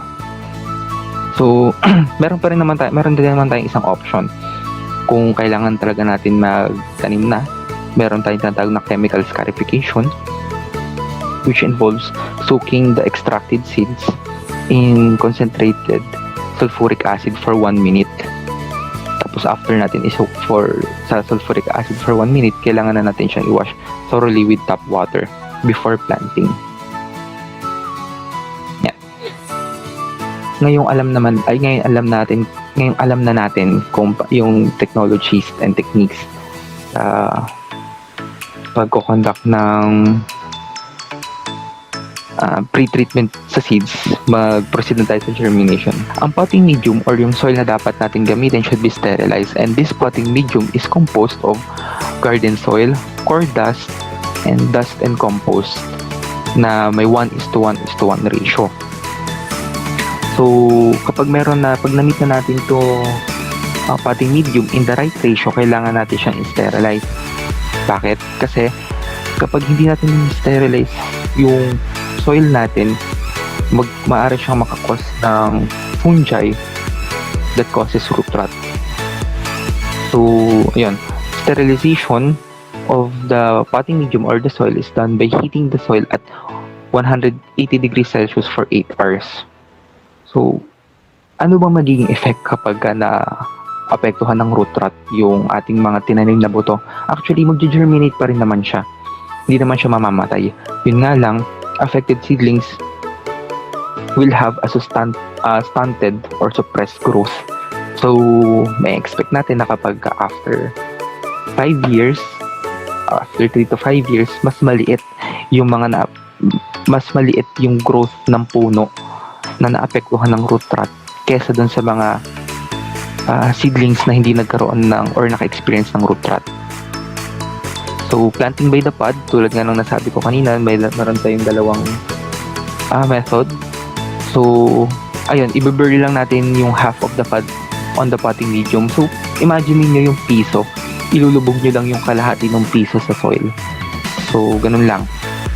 Tapos, sa extracted naman by the seed, push nara seeds on the flattened side into soil and to a depth of about 10 millimeters and cover with thin layer of soil. So, avoid too dense sowing of the seeds kasi nga kapag dense din ito, kapag dense yung pagsasow natin is susceptible din ang ating seedlings sa disease-causing pathogens. And also, mahihirapan mag-germinate ang seeds at may chance na mag-intertwine yung mga roots niya. So, we should really avoid dense sowing of the seeds. Makikita nyo dito sa picture, ito yung example nung pag-germinate ng Nara. So, sa isang box muna, natin ilalagay yung mga seeds before natin siya i-transplant. So, mamaya i-discuss natin yung transplanting. And after natin matanim or mailubog ang mga pods at ang mga buto, kailangan natin mag-provide ng light shade. So, seeds began to seeds began to germinate 3 to 4 days after sowing for extracted seeds and 15 days for seeds with the pods. So tulad nga ng nasabi ni Ma'am Mary Jane kanina, ito yung pros, yung kung bakit natin kailangan piliin na i-extract yung seeds ng nara before natin siya itanim. And before I proceed to the next slide, which is yung potting or yung pagta-transfer netong mga nag-germinate na nating seeds ng nara. After natin ma-germinate, kasi nga diba nasa germination box lang siya, hindi naman natin pwedeng palakihin yung mga seedlings natin doon sa germination box. Kaya kailangan natin siya later on ilipat sa pots. So, ang tawag dito is transplanting. So, transplant germinants into individual polyethylene bags with cotyledon when cotyledon or when its 4-leaf stage appear. So, balik lang tayo dito. Ito yung cotyledon niya. Makikita natin dito sa nag-sprout. Hindi pa siya leaves, cotyledon pa lang siya. So kapag nag-sprout na yan, pwede natin siyang i-transplant. Pero advisable talaga kapag may tumubo ng dahon, kapag may tumubo ng at least 4 na dahon sa nara before natin siya i-transplant. Tapos, yun. Ang polyethylene bags pala is itong nasa baba, yung mga black bags na pinagtataniman natin or ating ginagamit kapag nag-tree planting. And then after that, we should always take note na use standard nursery potting medium. Yung diniscuss natin kanina na ginamit natin sa pag-germinate ng seeds, same pa rin yung gagamitin natin when transplanting. Ayun pa rin yung ilalagay natin sa polyethylene bags na same ratio, same type of soil kapag tayo magta-transplant. So, same procedure, sterilize potting media before potting and keep the seedlings in a sheltered area with light shade of 25 to 50% for 2 to 4 weeks after transplanting. Huwag muna natin siyang i-direct sa sunlight. Kapag transplant, advisable na meron pa rin shade. Lagay pa natin siya sa nursery na may shade, ganyan, para hindi mabigla yung ating mga seedlings na kaka-germinate pa lang. As raised potted seedlings for about 5 to 6 months in the nursery to attain plantable size of about 50 centimeters. So, bakit ang tagal, diba? 5 to 6 months. Kasi ang tendency niyan kapag inagahan natin yung pagtatanim, sabihin na natin na, medyo marami na yung dahon ng ating seedlings. Tanim na natin to sa anggat or kahit sa ang planting area natin siya itatanim. Ang tendency niyan is hindi siya makakasurvive. Mamamatay agad siya kasi lagi natin tatandaan, ang nursery, iba ang environment sa nursery sa environment ng sa labas ng nursery kasi masyadong harsh yung condition nung sa labas ng nursery. Whereas sa nursery, sobrang favorable ng condition para sa mga seedlings na pinapatubo natin doon. Kaya, dapat nating mag-conduct ng dahang-dahang proseso na mag-introduce tayo ng harsh environment doon sa nursery at i-discuss naman natin yan mamaya. So ayun, after natin ma-transplant, lagi natin tatandaan na ang pagdidilig sa mga seedlings na ating transplant and even nandun pa lang sa germination beds is dapat hindi siya sobrang frequent. So kapag dry season, 2 times a day lang, or kapag sobrang scorching hot talaga ng situation, as often as necessary. Pero kapag hindi naman ganun kainit, once a day lang natin dapat diligan. Kasi diba nga sabi na too much love will kill you. So same thing applies kapag sobrang daming tubig kasi ginagawa nating favorable yung environment nung ating potting media or yung ating pinagtaniman ng seedlings for the pathogens to thrive. So kapag masyadong basa, masyadong moist, maaaring pamugaran ito ng pathogens, ganyan. Kaya kailangan natin i-avoid ang excessive watering. So, after nun, tulad nga nung nasabi ko kanina dun sa potting, kailangan natin siyang i-introduce ng dahan-dahan sa harsh condition dun sa ating planting site. Ang tawag dito is yung hardening phase. So, expose the seedlings gradually to more sun and gradual reduce watering. Kasi hindi naman natin, diba, araw-araw madidiligan doon sa ating planting site or hindi natin siya araw-araw maninurse kapag atin ang in-out plant. Kaya kailangan maging masanay na siya na konti ang tubig na matatanggap niya lang at na sobrang harsh nung sunlight kasi diba, babalik tayo sa previous slide, dapat ang advisable dito kapag lipat natin from germination bed to potting sa pagpapat na natin is 25 to 50% lang ang sunlight na nare-receive niya. Ang shade pala na dapat meron sa nursery. So, pag nasa hardening phase na tayo, wala nang shading. Talagang i-expose na natin siya sa harsh condition. Kapag natanggal na natin itong, for example, after 1 week, na reduce na natin yung frequency ng pagpapatubig sa kanya at nung sobrang exposed na siya sa sun within the nursery, what would advise is ilagay nyo siya sa tabi ng kalsada. Dun sa, diba, syempre may mga dumadaang mga sasakyan, ganun. So, isa din yung procedure, isa din yung technique para mas ma-achieve natin ng mas mabilis yung hardening phase na kasi, yun nga, sobrang harsh ng condition, ng pollution, na ay hindi naman talaga yung i-expect nating mararanasan ng mga seedlings kapag in-outplant na natin siya. So, ayun. Before akong mag-discuss dito sa use of wildlings, kasi diba kanina natin diniscuss yung use of seedlings, ay use of fruit or seeds in order for us to have seedlings and to have planting materials. May tanong ba tayo? Kasi mag-shift na tayo ng bahagya ng topic eh. So, since wala, Siguro, sir. ayan. So, since wala naman, ito na tayo, use of wildlings. Ano ba yung wildlings? Kasi diba kanina diniscuss ko yung pag sa forest area or sa stand ng Nara, kukunin lang natin yung seeds. So, aside from seeds, merong wildlings. So, wildlings are natural germinated seeds typically collected from forest area. So, seedlings na siya. Kasi kung dun sa seeds, tayo pa yung magpapagerminate, etong use of wildlings, naka-germinate na siya. Kung mapapansin nyo, kung nakapunta na kayo sa forest, mapapansin nyo sa ilalim ng puno, merong maliliit na halaman, diba? Or may maliliit na halaman, may mga seedlings, kumbaga.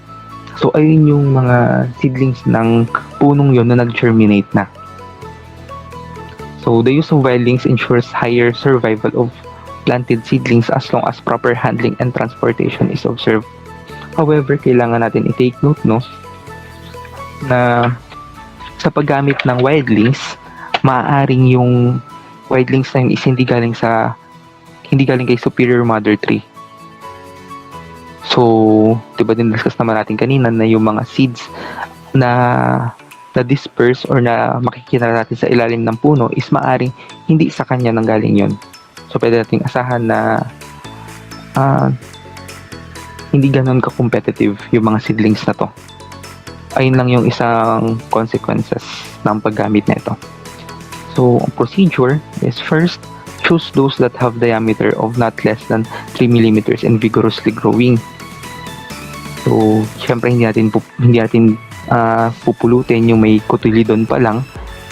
Pupulutin na natin yung wildlings na meron ng true leaves na ating gagamitin at ating ililipat sa nursery. So, simply lift the wildlings by the leaf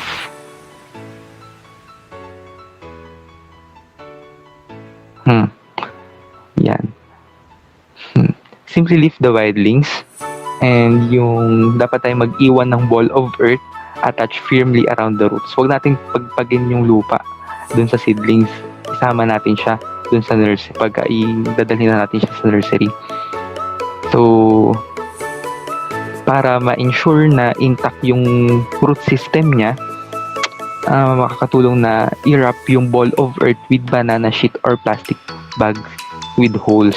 So, kapag lift natin nung seedlings, huwag natin ipagpag at tanggalin yung earth, yung ball of earth, at sa halip, ilagay na natin yun sa banana sheet kung wala tayong dalang plastic, and goods naman kung meron tayong dalang plastic para mas ma-ensure natin na hindi makakawala yung soil na nandun.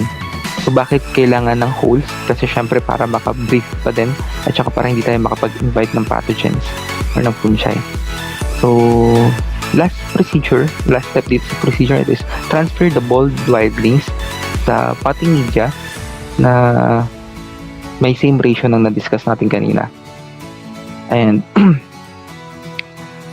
to a shared portion of the nursery and let it develop for 4 months before transplanting in the field. So, ayun lang naman yung use of wildlings natin. Propagation by cutting naman. So, ito yung micropropagation of Nara using stem cutting is highly feasible. Excuse me. It is preferred that cuttings be collected from the tree top for better rooting. Rooting yan. Yung hindi pagbubulok yan, sorry. Yung pagde-develop ng ugat and survival instead of collecting from the middle and bottom portion of the canopy. So, ang pinagkaiba na ito, siguro naman meron sa ating plantita or plantito na familiar sa propagation by cutting na puputulin lang natin yung branch ng halaman or kapag may nakita tayong magandang halaman sa kapitbahay, puputol lang tayo ng isang branch tapos papatubuin na natin yun, ilalagay na natin siya sa lupa and after that, magde-develop na siya ng root and mabubuhay na siya. So, ano ba yung procedure nito? So, select superior mother tree as source of cutting. Tapos, from there, doon tayo kukuha ng ating cuttings niya and collect stem cuttings from 8-month-old seedlings with the stem diameter of 8 to 10 centimeters using a pruning shear cut 30 centimeter long diagonally. So, kapag kaputol natin nung seedlings, tawag dito, nakalimutan ko yung tawag, yung bagong usbong pa lang na part ng parang sa pako, basta yung nasa end niya, ayun yung kukunin natin sa puno, yung nasa end na bagong sibol pa lang na stem, yan. So kapag kaputol natin nun, hindi tayo titigil doon, kailangan pa natin mag-cut ng diagonal portion doon sa stem na yon. Bakit diagonal? Kasi para yung cells doon sa stem na yon is pakat natin diagonally para magkaroon ng way yung water and gas to enter the stem ng mabilisan. Yan. So, cut the top portion of the shoot or apical meristem of each cutting. So, bakit? Kasi cutting apical meristem would promote the growth of one or more lateral meristem faster. So, instead na pataas yung pagtubo niya, mas palateral yung pag-growth niya. Which is maganda kung gagamitin natin to as seedlings na ating papalikhain pa sa nursery before natin siya i-outplant pa. So after natin ma-cut yung baba nung stem na diagonally at yung taas nung stem na yon, tinanggal natin yung parang ubod ba yon, if I'm not mistaken. Ayun. Kailangan natin mag-dissolve ng 1 tablespoon of benlate, which is a fungicide, solution in 1 liter of tap water. Then ibabad muna natin to, yung cutting for 1 hour. And dapat ma-observe natin na may rooting to from 11 to 21 days.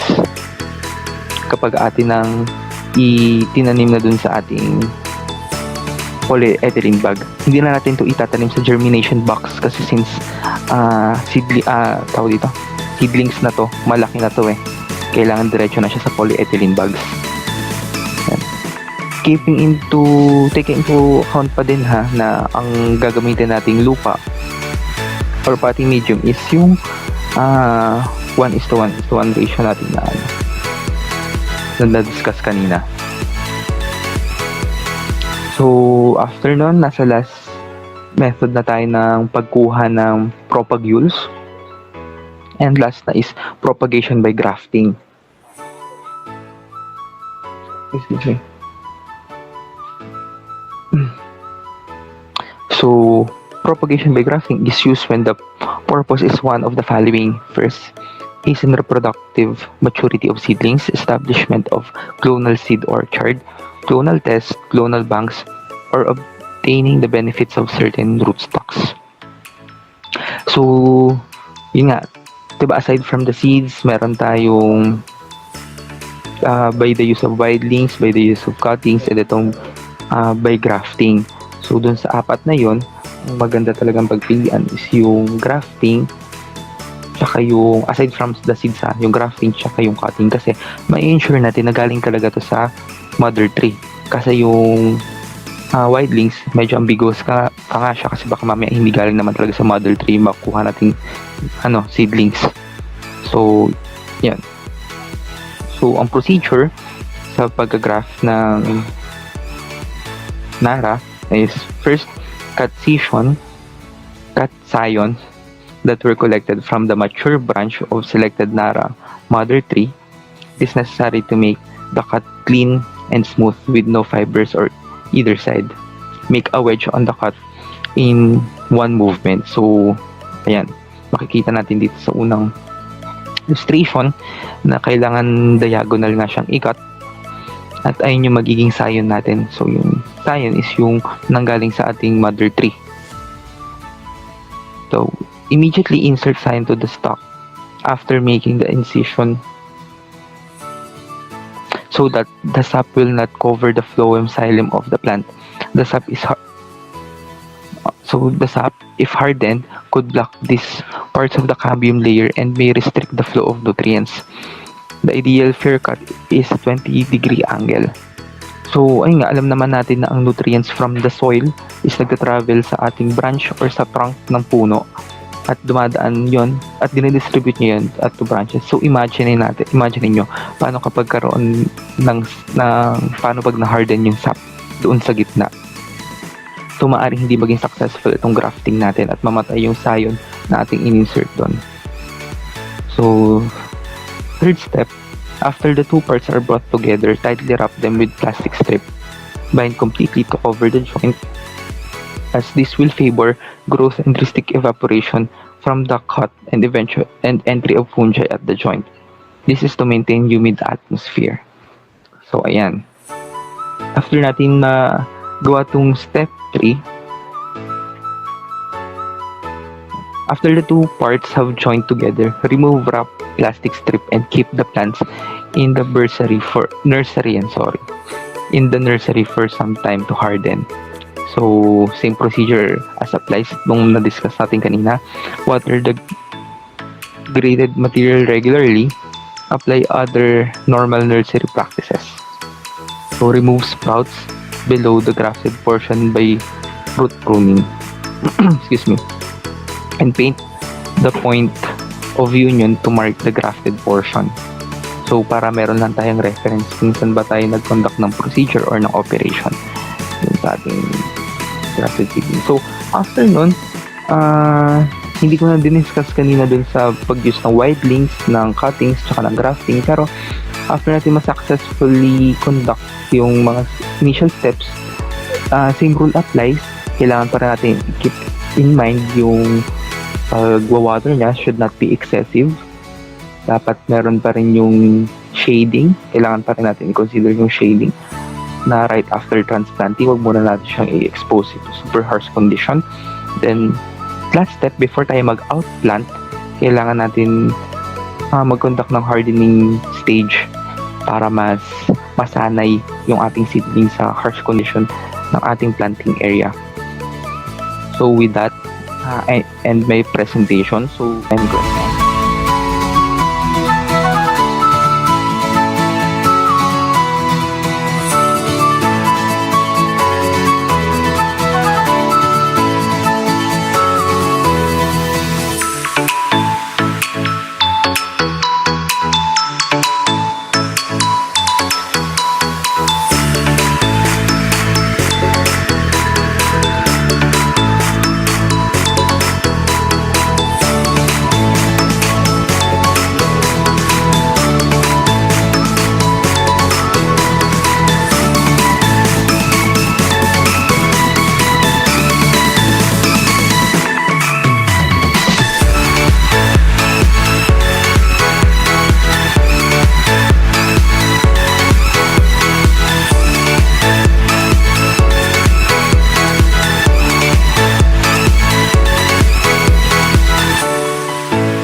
absence of COVID-19, most of the families in the school community has been challenged due to the limited workforce, especially during the lockdowns.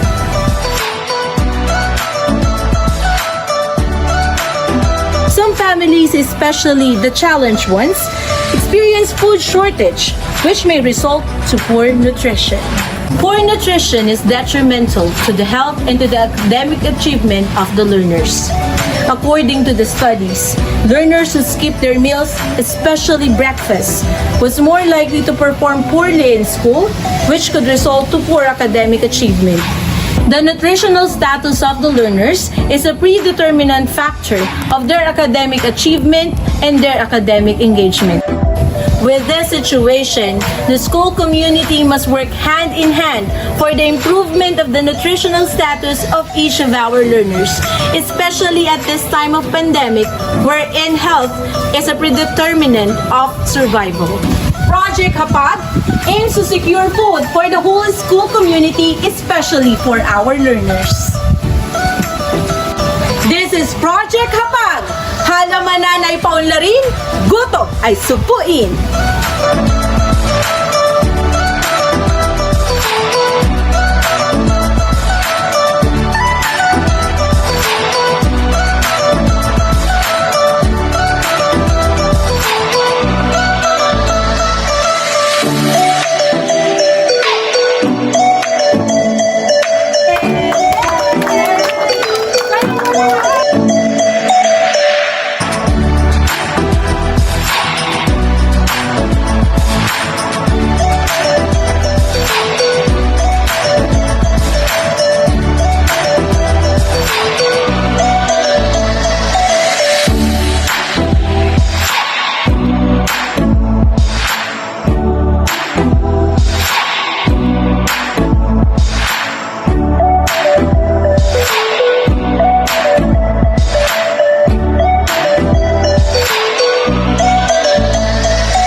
Another climate change adaptation and mitigation initiative of the SDO is its partnership with Green Ants Incorporated on Solid Waste Management Program. A greener DepEd Malolos through Green Ants.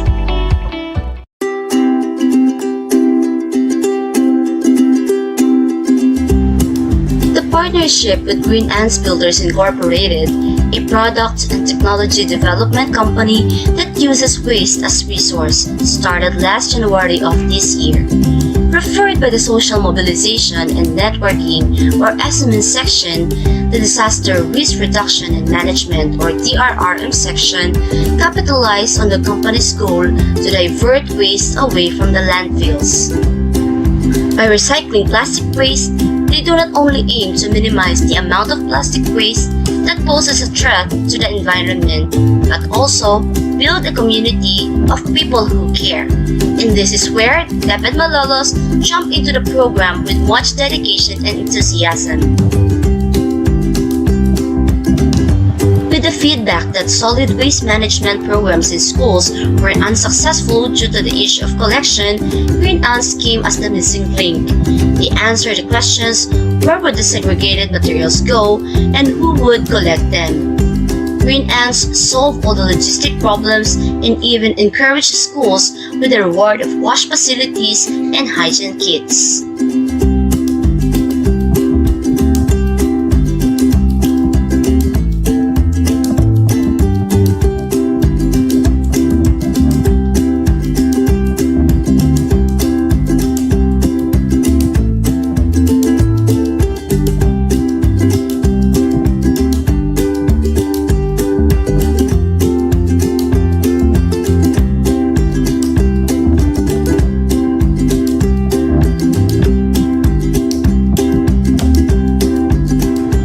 Ants collects all sorts of waste including plastic containers, shampoo, detergent and other HDPE bottles, plastic cups, lids and utensils, PET bottles and plastic bags, sachets and snack packs.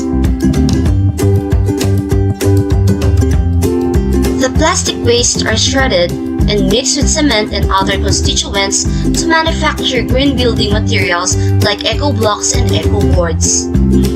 To date, the company has collected over 1,000 kilos of waste materials from DepEd Malolos schools. They in return have turned over 2 wash facilities, one in Simi Santo Rosario and one in Bangkal Elementary School, and 200 bags of hygiene kits. They are also to deliver another wash facility in Tikay Elementary School next week. Indeed, the collaboration with Green Ants brought in community participation and created awareness for a cleaner and greener DepEd Malolos. Together, let us all build a sustainable world that smiles.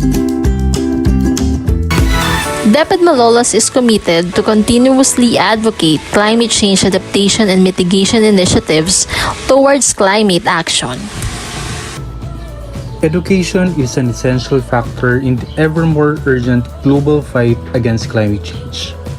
Knowledge regarding this phenomenon helps young people to understand and tackle the consequences of global warming, encourages them to change their behavior, and helps them to adapt to what is already a global emergency. Benjamin Franklin once wrote, "An investment in knowledge pays the best interest." In environmental matters, and more particularly in anything related to climate change, Camp Klima pushes this view. Camp Klima aims to capacitate participants to conduct their own climate change camps, provide content, materials, methodologies for conducting their own climate change camps, instill awareness to the participants on the state of the Philippine environmental and ecology, specifically on food security and waste reduction and management, encourage participation and initiative in environmental and ecological movements and action, and develop proper environmental values, skills, and activities. In Camp Klima, we believe that learners, teachers, and parents should always be involved in facing the climate crisis.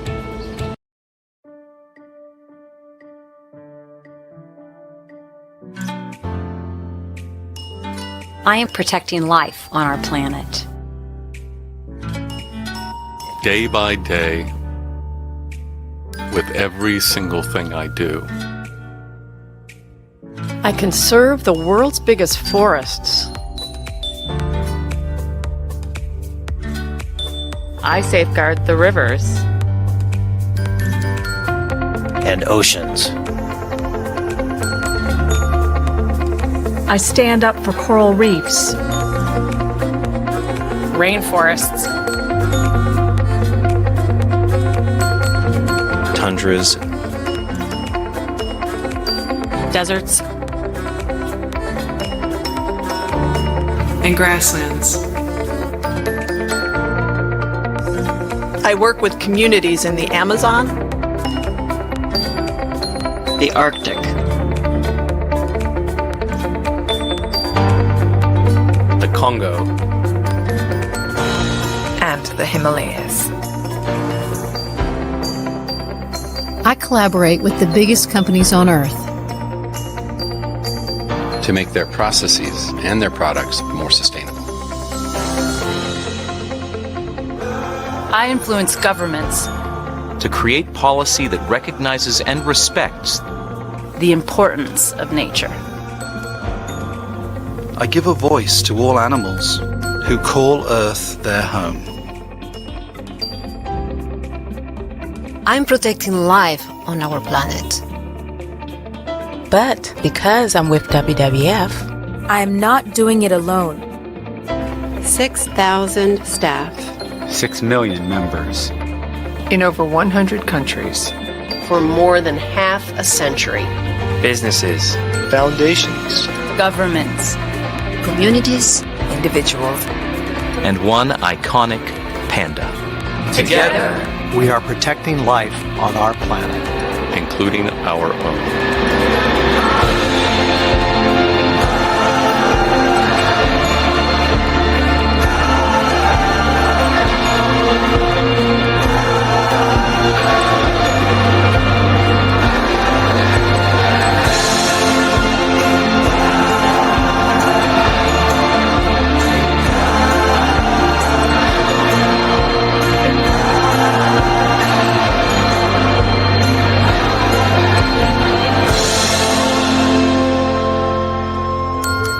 Because together, anything is possible.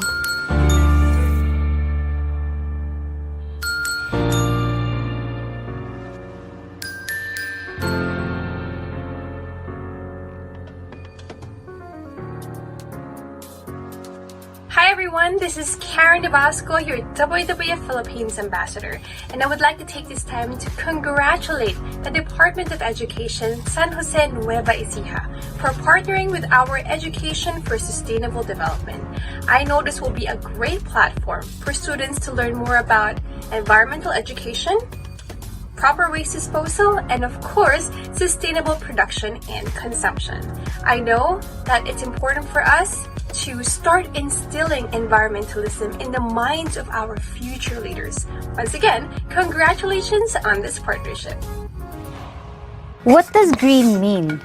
It makes me think of the environment and the world we now live in. Of diverse farmlands now damaged by harmful chemicals. And our unhealthy food choices, produced and promoted by companies. Where our seas, once teeming with marine life, are now full of plastic. The air is now polluted by dirty carbon produced by corporate powers, causing global warming, fueling climate change, superstorms, and devastating droughts, impacting on our basic rights to a safe environment. Who can stop this? Me. Me. Me. Me. Me. Me. Me. You. We. We can make a difference by supporting Greenpeace Philippines today. Be a volunteer and take action for the planet. Or be a donor. Your monthly donation can go a long way to fund Greenpeace campaigns. Green is good. Join the movement. For a green and peaceful future. May nagtitipon upang pag-usapan itong napaka-importanting mga issues na ito. Sa mga kaibigan, mga kapwa, manlalakbay sa ating daigdig, sa mga mag-aaral na kasama natin ngayon, ating mga guro na tagapagpadaloy ng kaalaman at pag-aaral, sa mga kabataan na nandito ngayon, mga magulang, at sa mga kalahok ng Camp Klima dyan sa San Jose City. Sa lahat din ng naniniwala sa isang mas makakalikasan at mas luntian at mapayapang kinabukasan, magandang hapon po at magandang buhay sa inyong lahat. Marami po tayong napag-usapan ngayon, no? At sana marami rin tayong natutunan tungkol sa malubhang epekto ng mga plastic sa ating kalikasan, sa ating kalusugan, kabuhayan, sa ating ekonomiya, at pati na rin sa buong planeta, no? At sa ating araw-araw na pamumuhay. Sana po nabigyan din ng linaw yung kalagayan ng ating buong daigdig, ang hamon na dala ng climate crisis, at sana naging malinaw din sa atin na itong pandemyang COVID-19 ay naghahain din sa atin ng isang pagkakataon, isang opportunity, no? A golden opportunity na pandayin natin ang isang mas magandang kinabukasan. Isang kinabukasan o kahit na hindi kinabukasan, ngayon na, no? Ngayon na buhay na walang plastikan at sana nga makita na ang huling plastic katulad ng napanood natin kanina. Ang ating mga kampanya na naipaliwanag ngayong araw patungkol sa iba-ibang issue katulad ng plastic pollution, climate justice, ecological and sustainable food systems, livable cities.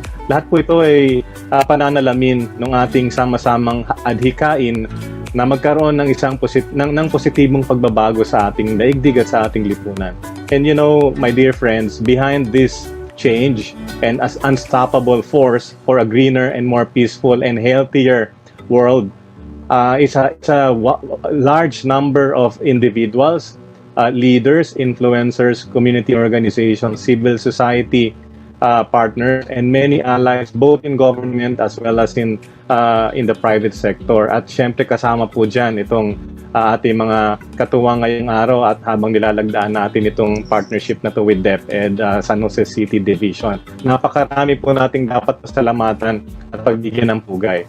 And with this shared vision at itong collective action natin, we're all being part of the solution and we're all helping transform the world for the better. Sana po yan ay ilagay ninyo sa inyong mga puso. Nakabahagi kayo dito sa pagbabago na nakikita natin. You are choosing to take a stand by being here, and for that we are really honored. No? Isang karangalan po sa amin na makasama kayo sa paglalakbay na ito. Nasaksihan din natin ngayong araw itong paglagda ng ating partnership at pagkikipag-isa natin sa DepEd Division of San Jose City at ng Greenpeace para dito sa Gulayan sa Paaralan Program.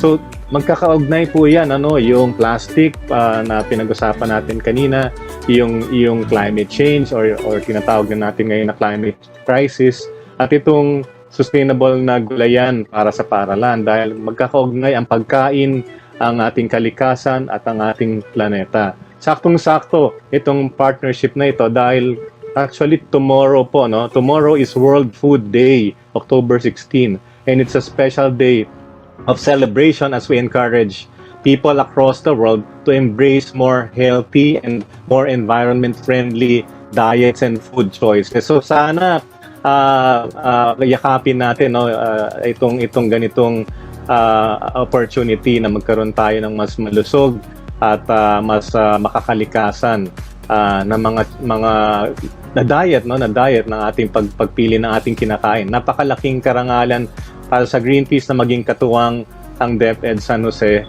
para sa programang ito. Maraming salamat po dyan. And as we close our program today, hindi ko na masyadong sana itong pahabain. We want you to know that we are truly honored by your presence and commitment. Yung inyong pagpunta dito at yung mga gagawin ninyo pagkatapos nitong ating pagtitipon ngayong araw. Maraming salamat sa inyong lahat sa paglaan ng inyong oras, talino at talento, inyong lakas, pawis at karunungan para sa pagbabagong kailangan ng ating lipunan. And with your commitment and if we work together, we are able to confront all of the challenges, find the solutions, challenge all of the forces of destruction around us, and we are able to harness the courage and the strength to work for a world that is truly green and just and peaceful. Dahil po sa inyong pagpupunyagi at sa inyong pagiging masigasig, patuloy tayong naniniwala na may pag-asa ang ating kinabukasan. Alam naman po natin na hindi naging madali itong mga nakaraang buwan sa atin.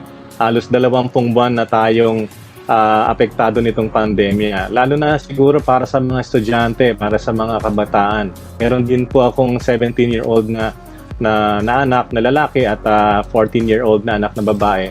Alam natin na antalang inyong edukasyon sa maraming paraan.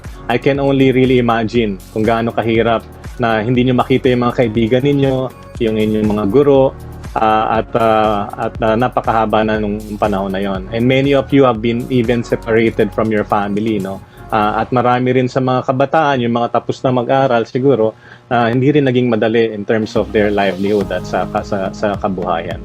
Ngayon, meron tayong choices nasa harap natin to prepare for the worst, and all of these issues that we have discussed today represent some of the most difficult problems we face as humanity. But we also have a choice to hope for the best while preparing for the worst and believe that there is something we can all do.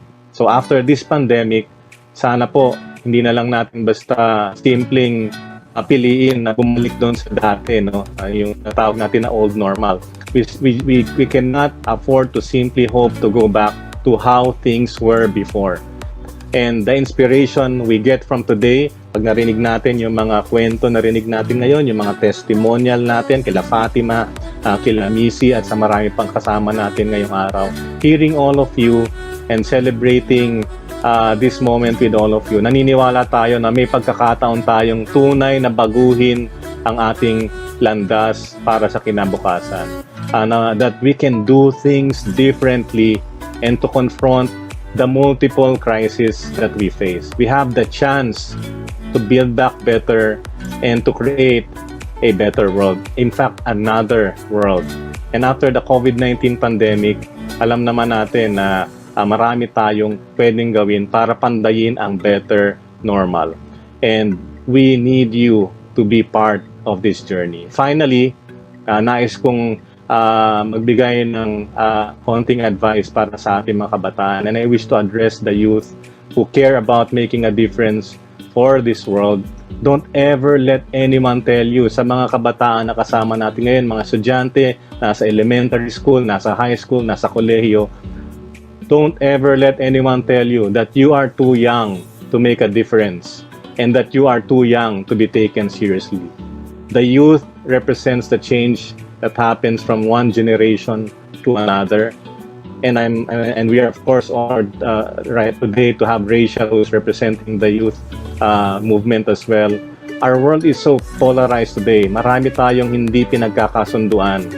Pero yung polarization po na yan, yung hindi pagkakasundo-sundo, mukhang sa mga kabataan, sa younger generation, mas lalo ninyong naunawaan yan at maghahanapan ninyo ng solusyon upang kayo ay magbuklod-buklod. And then that inspires all of us. Such ang mensahe po natin sa ating mga estudyante, sa ating mga kabataan. Kasama na rin tayong lahat, mga magulang, mga guro, at lahat tayo na nandito ngayon ay magkaisa tayo, magbuklod-buklod tayo, and build solidarity like we have never ever done before in the history of our humanity. Solidarity, o yung tinatawag natin sa ating lingwahe, sa ating wika, na pagbubuklod-buklod at pagkakaisa. This is going to prove to be one of the most crucial elements of success against the environmental crisis. So let us use that connectedness, take inspiration from each other across borders and across the world. Gamitin po natin itong ugnayan at pagbubuklod na meron tayo at sana ay makahango tayo ng inspirasyon sa isa't isa. Maraming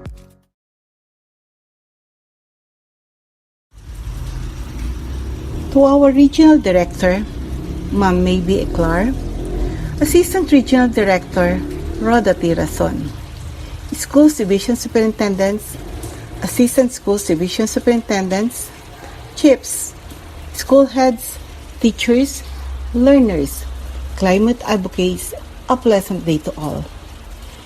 Climate change is a global problem which affects both developed and less developed countries. It may not create new problems, rather, act as a catalyst to worsen the existing problems in less developed countries like access to clean water, air pollution, food security, and solid waste management. As shown by previous studies, extreme climatic events like droughts and floods have serious negative implications in agriculture and food security. The Philippines is among the most vulnerable to the impacts of climate change because of its limited resources and low adaptive capacity. Based on the risk to typhoons and risk to projected rainfall change maps of the Manila Observatory, Central Luzon ranked high to very high on risk areas. It has been reported in the summer of 2010 that more than 60 million worth of crops have been damaged, and 3,144 farmers suffered huge losses because of the El Niño phenomena in the region. The region also experienced super typhoons that resulted to floods, causing huge losses to the agriculture sector. Our generation is fortunate to grow up in a world where we did not have to think about climate change-related problems such as extreme floods, high heat levels, rising sea levels, and other extreme weather events. Unlike today's children, our future, our very existence, has not been threatened by extreme droughts, loss of natural resources, and wildlife, or super typhoons. The Regional Climate Change Caravan is an important step to stress the urgency of environmental education. As Greta Thunberg said, the climate crisis has already been solved. We already have the facts and solution. All we must do is to wake up and change. With this, I congratulate the organizers from the central, regional, and division levels for this successful and momentous event in acting on the climate crisis. Mula sa Schools Division Office of San Jose City, sana ay hindi tayo dito huminto, bagkus ay maging simula ng mas malawak na advokasya para mas lalo natin pangalagaan at mahalin ang ating kapaligiran.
"3,000 miles from the mainland, a remote paradise that's become a rubbish dump. Its beaches are now more densely polluted with plastic than anywhere else on Earth. Henderson Island is home only to South Pacific seabirds and marine wildlife, and with no human inhabitants, this should be a pristine haven. But an international team of researchers who visited and studied the island calculated that 17 tons of our litter, washed or dumped into rivers and oceans, have floated here over decades. Dr. Alex Bond saw the devastation up close. We looked across the beaches in a variety of different plots and counted the pieces of plastic on the surface and down to about 10 centimeters. And from that we were able to extrapolate the area of the beaches. And that's how we came up with our estimate of about 38 million pieces on the island. And it's really shocking because as you step along the beach, the plastic is absolutely everywhere. No place is without it. Researchers say most of the plastic waste they could identify appeared to come from China, Japan, and Chile. Most plastic floats, and it can take centuries to degrade. So when it reaches the ocean, it stays at the surface and is carried on the currents. Henderson Island sits just next to a vast circular system of ocean currents called the South Pacific Gyre.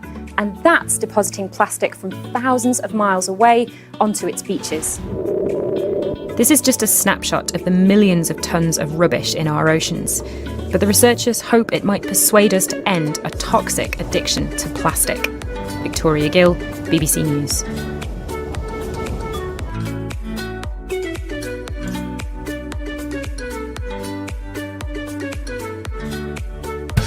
This is a story about a world obsessed with stuff.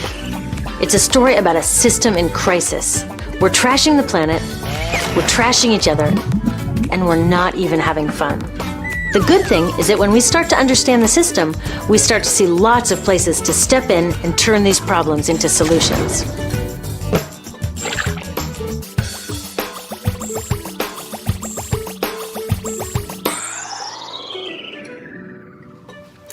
One of the problems with trying to use less stuff is that sometimes we feel like we really need it.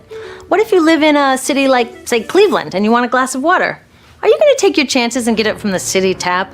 Or should you reach for a bottle of water that comes from the pristine rainforest of Fiji? Well, Fiji brand water thought the answer to this question was obvious, so they built a whole ad campaign around it. It turned out to be one of the dumbest moves in advertising history. You see, the city of Cleveland didn't like being the butt of Fiji's jokes, so they did some tests, and guess what? These tests showed a glass of Fiji water is lower quality, it loses taste tests against Cleveland Tap, and costs thousands of times more. This story is typical of what happens when you test bottled water against tap water. Is it cleaner? Sometimes, sometimes not. In many ways, bottled water is less regulated than tap. Is it tastier? In taste tests across the country, people consistently choose tap over bottled water. These bottled water companies say they're just meeting consumer demand. But who would demand a less sustainable, less tasty, way more expensive product, especially when you can get for almost free in your kitchen? Bottled water costs about 2,000 times more than tap water. Can you imagine paying 2,000 times the price of anything else? How about a $10,000 sandwich? Yet people in the US buy more than 500 million bottles of water every week. That is enough to circle the globe more than 5 times. How did this come to be? Well, it all goes back to how our materials economy works, and one of its key drivers, which is known as manufactured demand. If companies want to keep growing, they have to keep selling more and more stuff. In the 1970s, giant soft drink companies got worried as they saw their growth projections starting to level off. There's only so much soda a person can drink. Plus, it wouldn't be long before people began realizing that soda is not that healthy and turned back to, gasp, drinking tap water. Well, the companies found their next big idea in a silly designer product that most people laughed off as a passing yuppie fad. Water is free, people said back then. What will they sell us next? Air? So how do you get people to buy this fringe product? Simple. You manufacture demand. How do you do that? Well, imagine you're in charge of a bottled water company. Since people aren't lining up to trade their hard-earned money for your unnecessary product, you make them feel scared and insecure if they don't have it. And that's exactly what the bottled water industry did. One of their first marketing tactics was to scare people about tap water with ads like Fiji's Cleveland campaign. When we're done, one top water executive said, tap water will be relegated to showers and washing dishes. Next, you hide the reality of your product behind images of pure fantasy. Have you ever noticed how bottled water tries to seduce us with pictures of mountain streams and pristine nature? But guess where 1/3 of all bottled water in the US actually comes from? The tap. Pepsi's Aquafina and Coke's Dasani are 2 of the many brands that are really filtered tap water. But the pristine nature lie goes much deeper. In a recent full-page ad, Nestle said, bottled water is the most environmentally responsible consumer product in the world. What?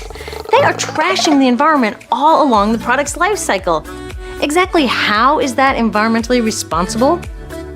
The problems start here with extraction and production, where oil is used to make water bottles. Each year, making the plastic water bottles used in the US takes enough oil and energy to fuel 1 million cars. All that energy spent to make the bottle, even more to ship it around the planet, and then we drink it in about 2 minutes? That brings us to the big problem at the other end of the life cycle, disposal. What happens to all these bottles when we're done? 80% end up in landfills, where they will sit for thousands of years, or in incinerators, where they are burned, releasing toxic pollution. The rest gets collected for recycling. I was curious about where the plastic bottles that I put in the recycling bins go. I found out that shiploads were being sent to India, so I went there. I will never forget riding over a hill outside Madras, where I came face to face with a mountain of plastic bottles from California. Now, real recycling would turn these bottles back into bottles. But that wasn't what was happening here. Instead, these bottles were slated to be downcycled, which means turning them into lower quality products that would just be chucked later. The parts that couldn't be downcycled were thrown away there. shipped all the way to India just to be dumped in someone else's backyard. If bottled water companies want to use mountains on their labels, it would be more accurate to show one of these mountains of plastic waste. Scaring us, seducing us, and misleading us. These strategies are all core parts of manufacturing demand. Once they've manufactured all this demand, creating a new multi-billion-dollar market, they defend it by beating out the competition. But in this case, the competition is our basic human right to clean, safe drinking water. Pepsi's vice chairman publicly said the biggest enemy is tap water. They want us to think it's dirty and bottled water is the best alternative. In many places, public water is polluted thanks to polluting industries like the plastic bottle industry. And these bottled water guys are all too happy to offer their expensive solutions, which keep us hooked on their products. It is time we took back the tap. That starts with making a personal commitment to not buy or drink bottled water unless the water in your community is truly unhealthy. Yes, it takes a bit of foresight to grab a reusable bottle on the way out, but I think we can handle it. Then take the next step. Join a campaign that's working for real solutions, like demanding investment in clean tap water for all. In the US, tap water is underfunded by $24 billion, partly because people believe drinking water only comes from a bottle. Around the world, 1 billion people don't have access to clean water right now. Yet cities all over are spending millions of dollars to deal with all the plastic bottles we throw out. What if that money was spent improving our water systems, or better yet, preventing pollution to begin with? There are many more things we can do to solve this problem. Lobby your city officials to bring back drinking fountains. Work to ban the purchase of bottled water by your school, your organization, or entire city. This is a huge opportunity for millions of people to wake up and protect our wallets, our health, and the planet. The good news is it's already started. Bottled water sales have begun to drop while business is booming for safe, refillable water bottles. Yay!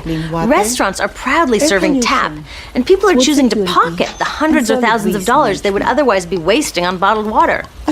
Carrying bottled water is on its way to being as cool as smoking while pregnant. We know better now. The bottled water industry is getting worried because the jig is up. We are not buying into their manufactured demand anymore.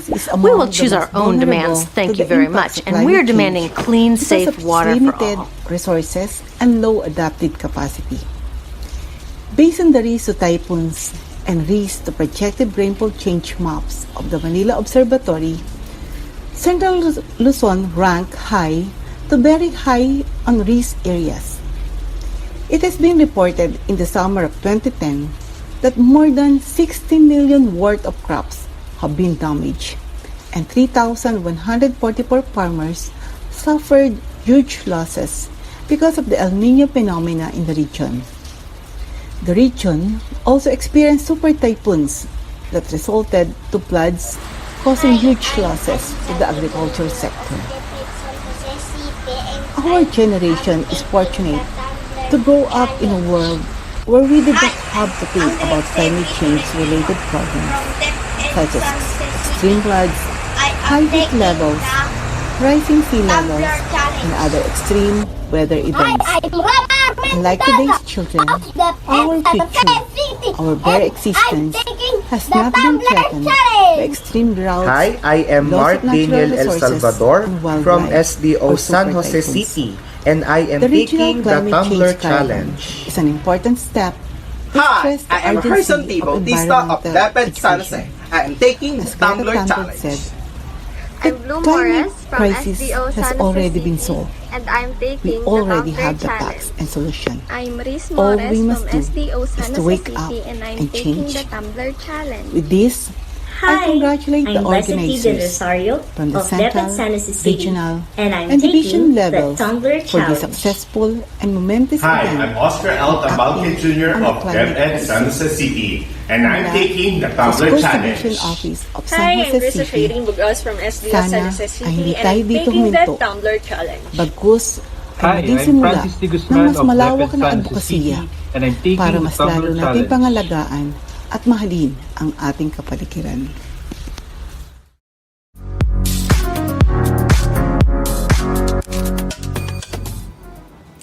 For the closing remarks, we have DepEd Region 3 Education Support Services Division Chief Education Program Supervisor, Sami P. Sampan.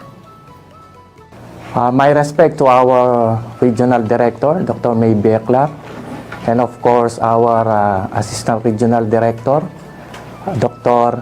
Rhoda Tirason, and my gratitude to the organizer of this Regional Climate Change Caravan, of course to our Project Development Officer 2, Engineer Albert Manlutak, our Regional DRRM, and to our 20 Schools Division DRRR coordinators, our thanks and gratitude for the success of this activity. From 2001 to 2010 alone, 71 typhoons already have visited our region. So, with the profile or the geographical location of Region 3, we can say that it is frequently visited by calamities and hazards.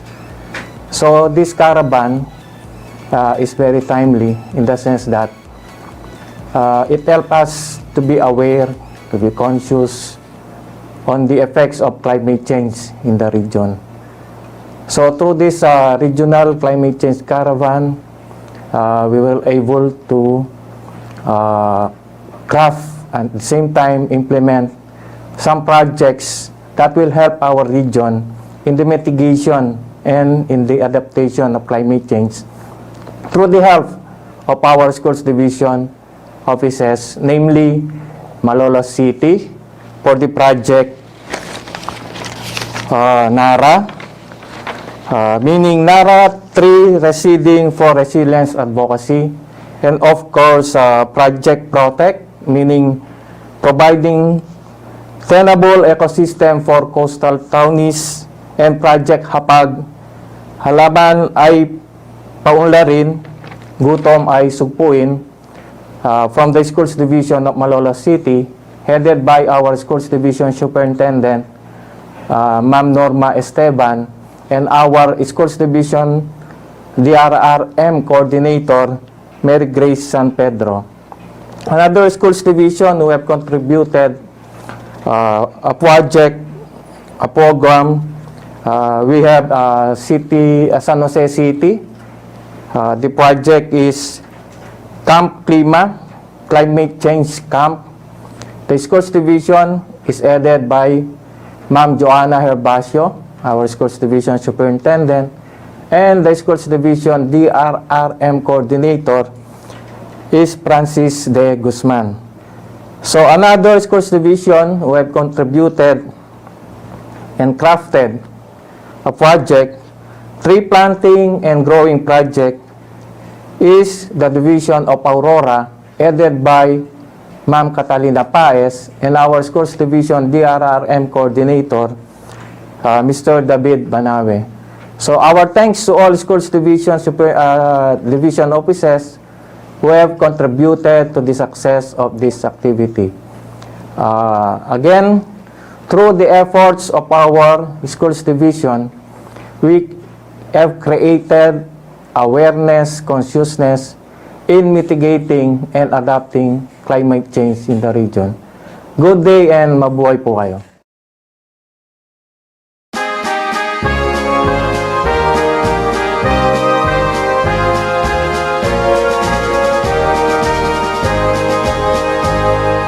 DepEd Region 3, ang ningning ng tagumpay mo'y di magmamaliw. DepEd Region 3, ang laurel ng kagalingan ay sulong mo. DepEd Region 3, ika'y maog at sandigan ng karunungan, ika'y patnubay sa aming tatanglaw sa pag-ani ng tagumpay.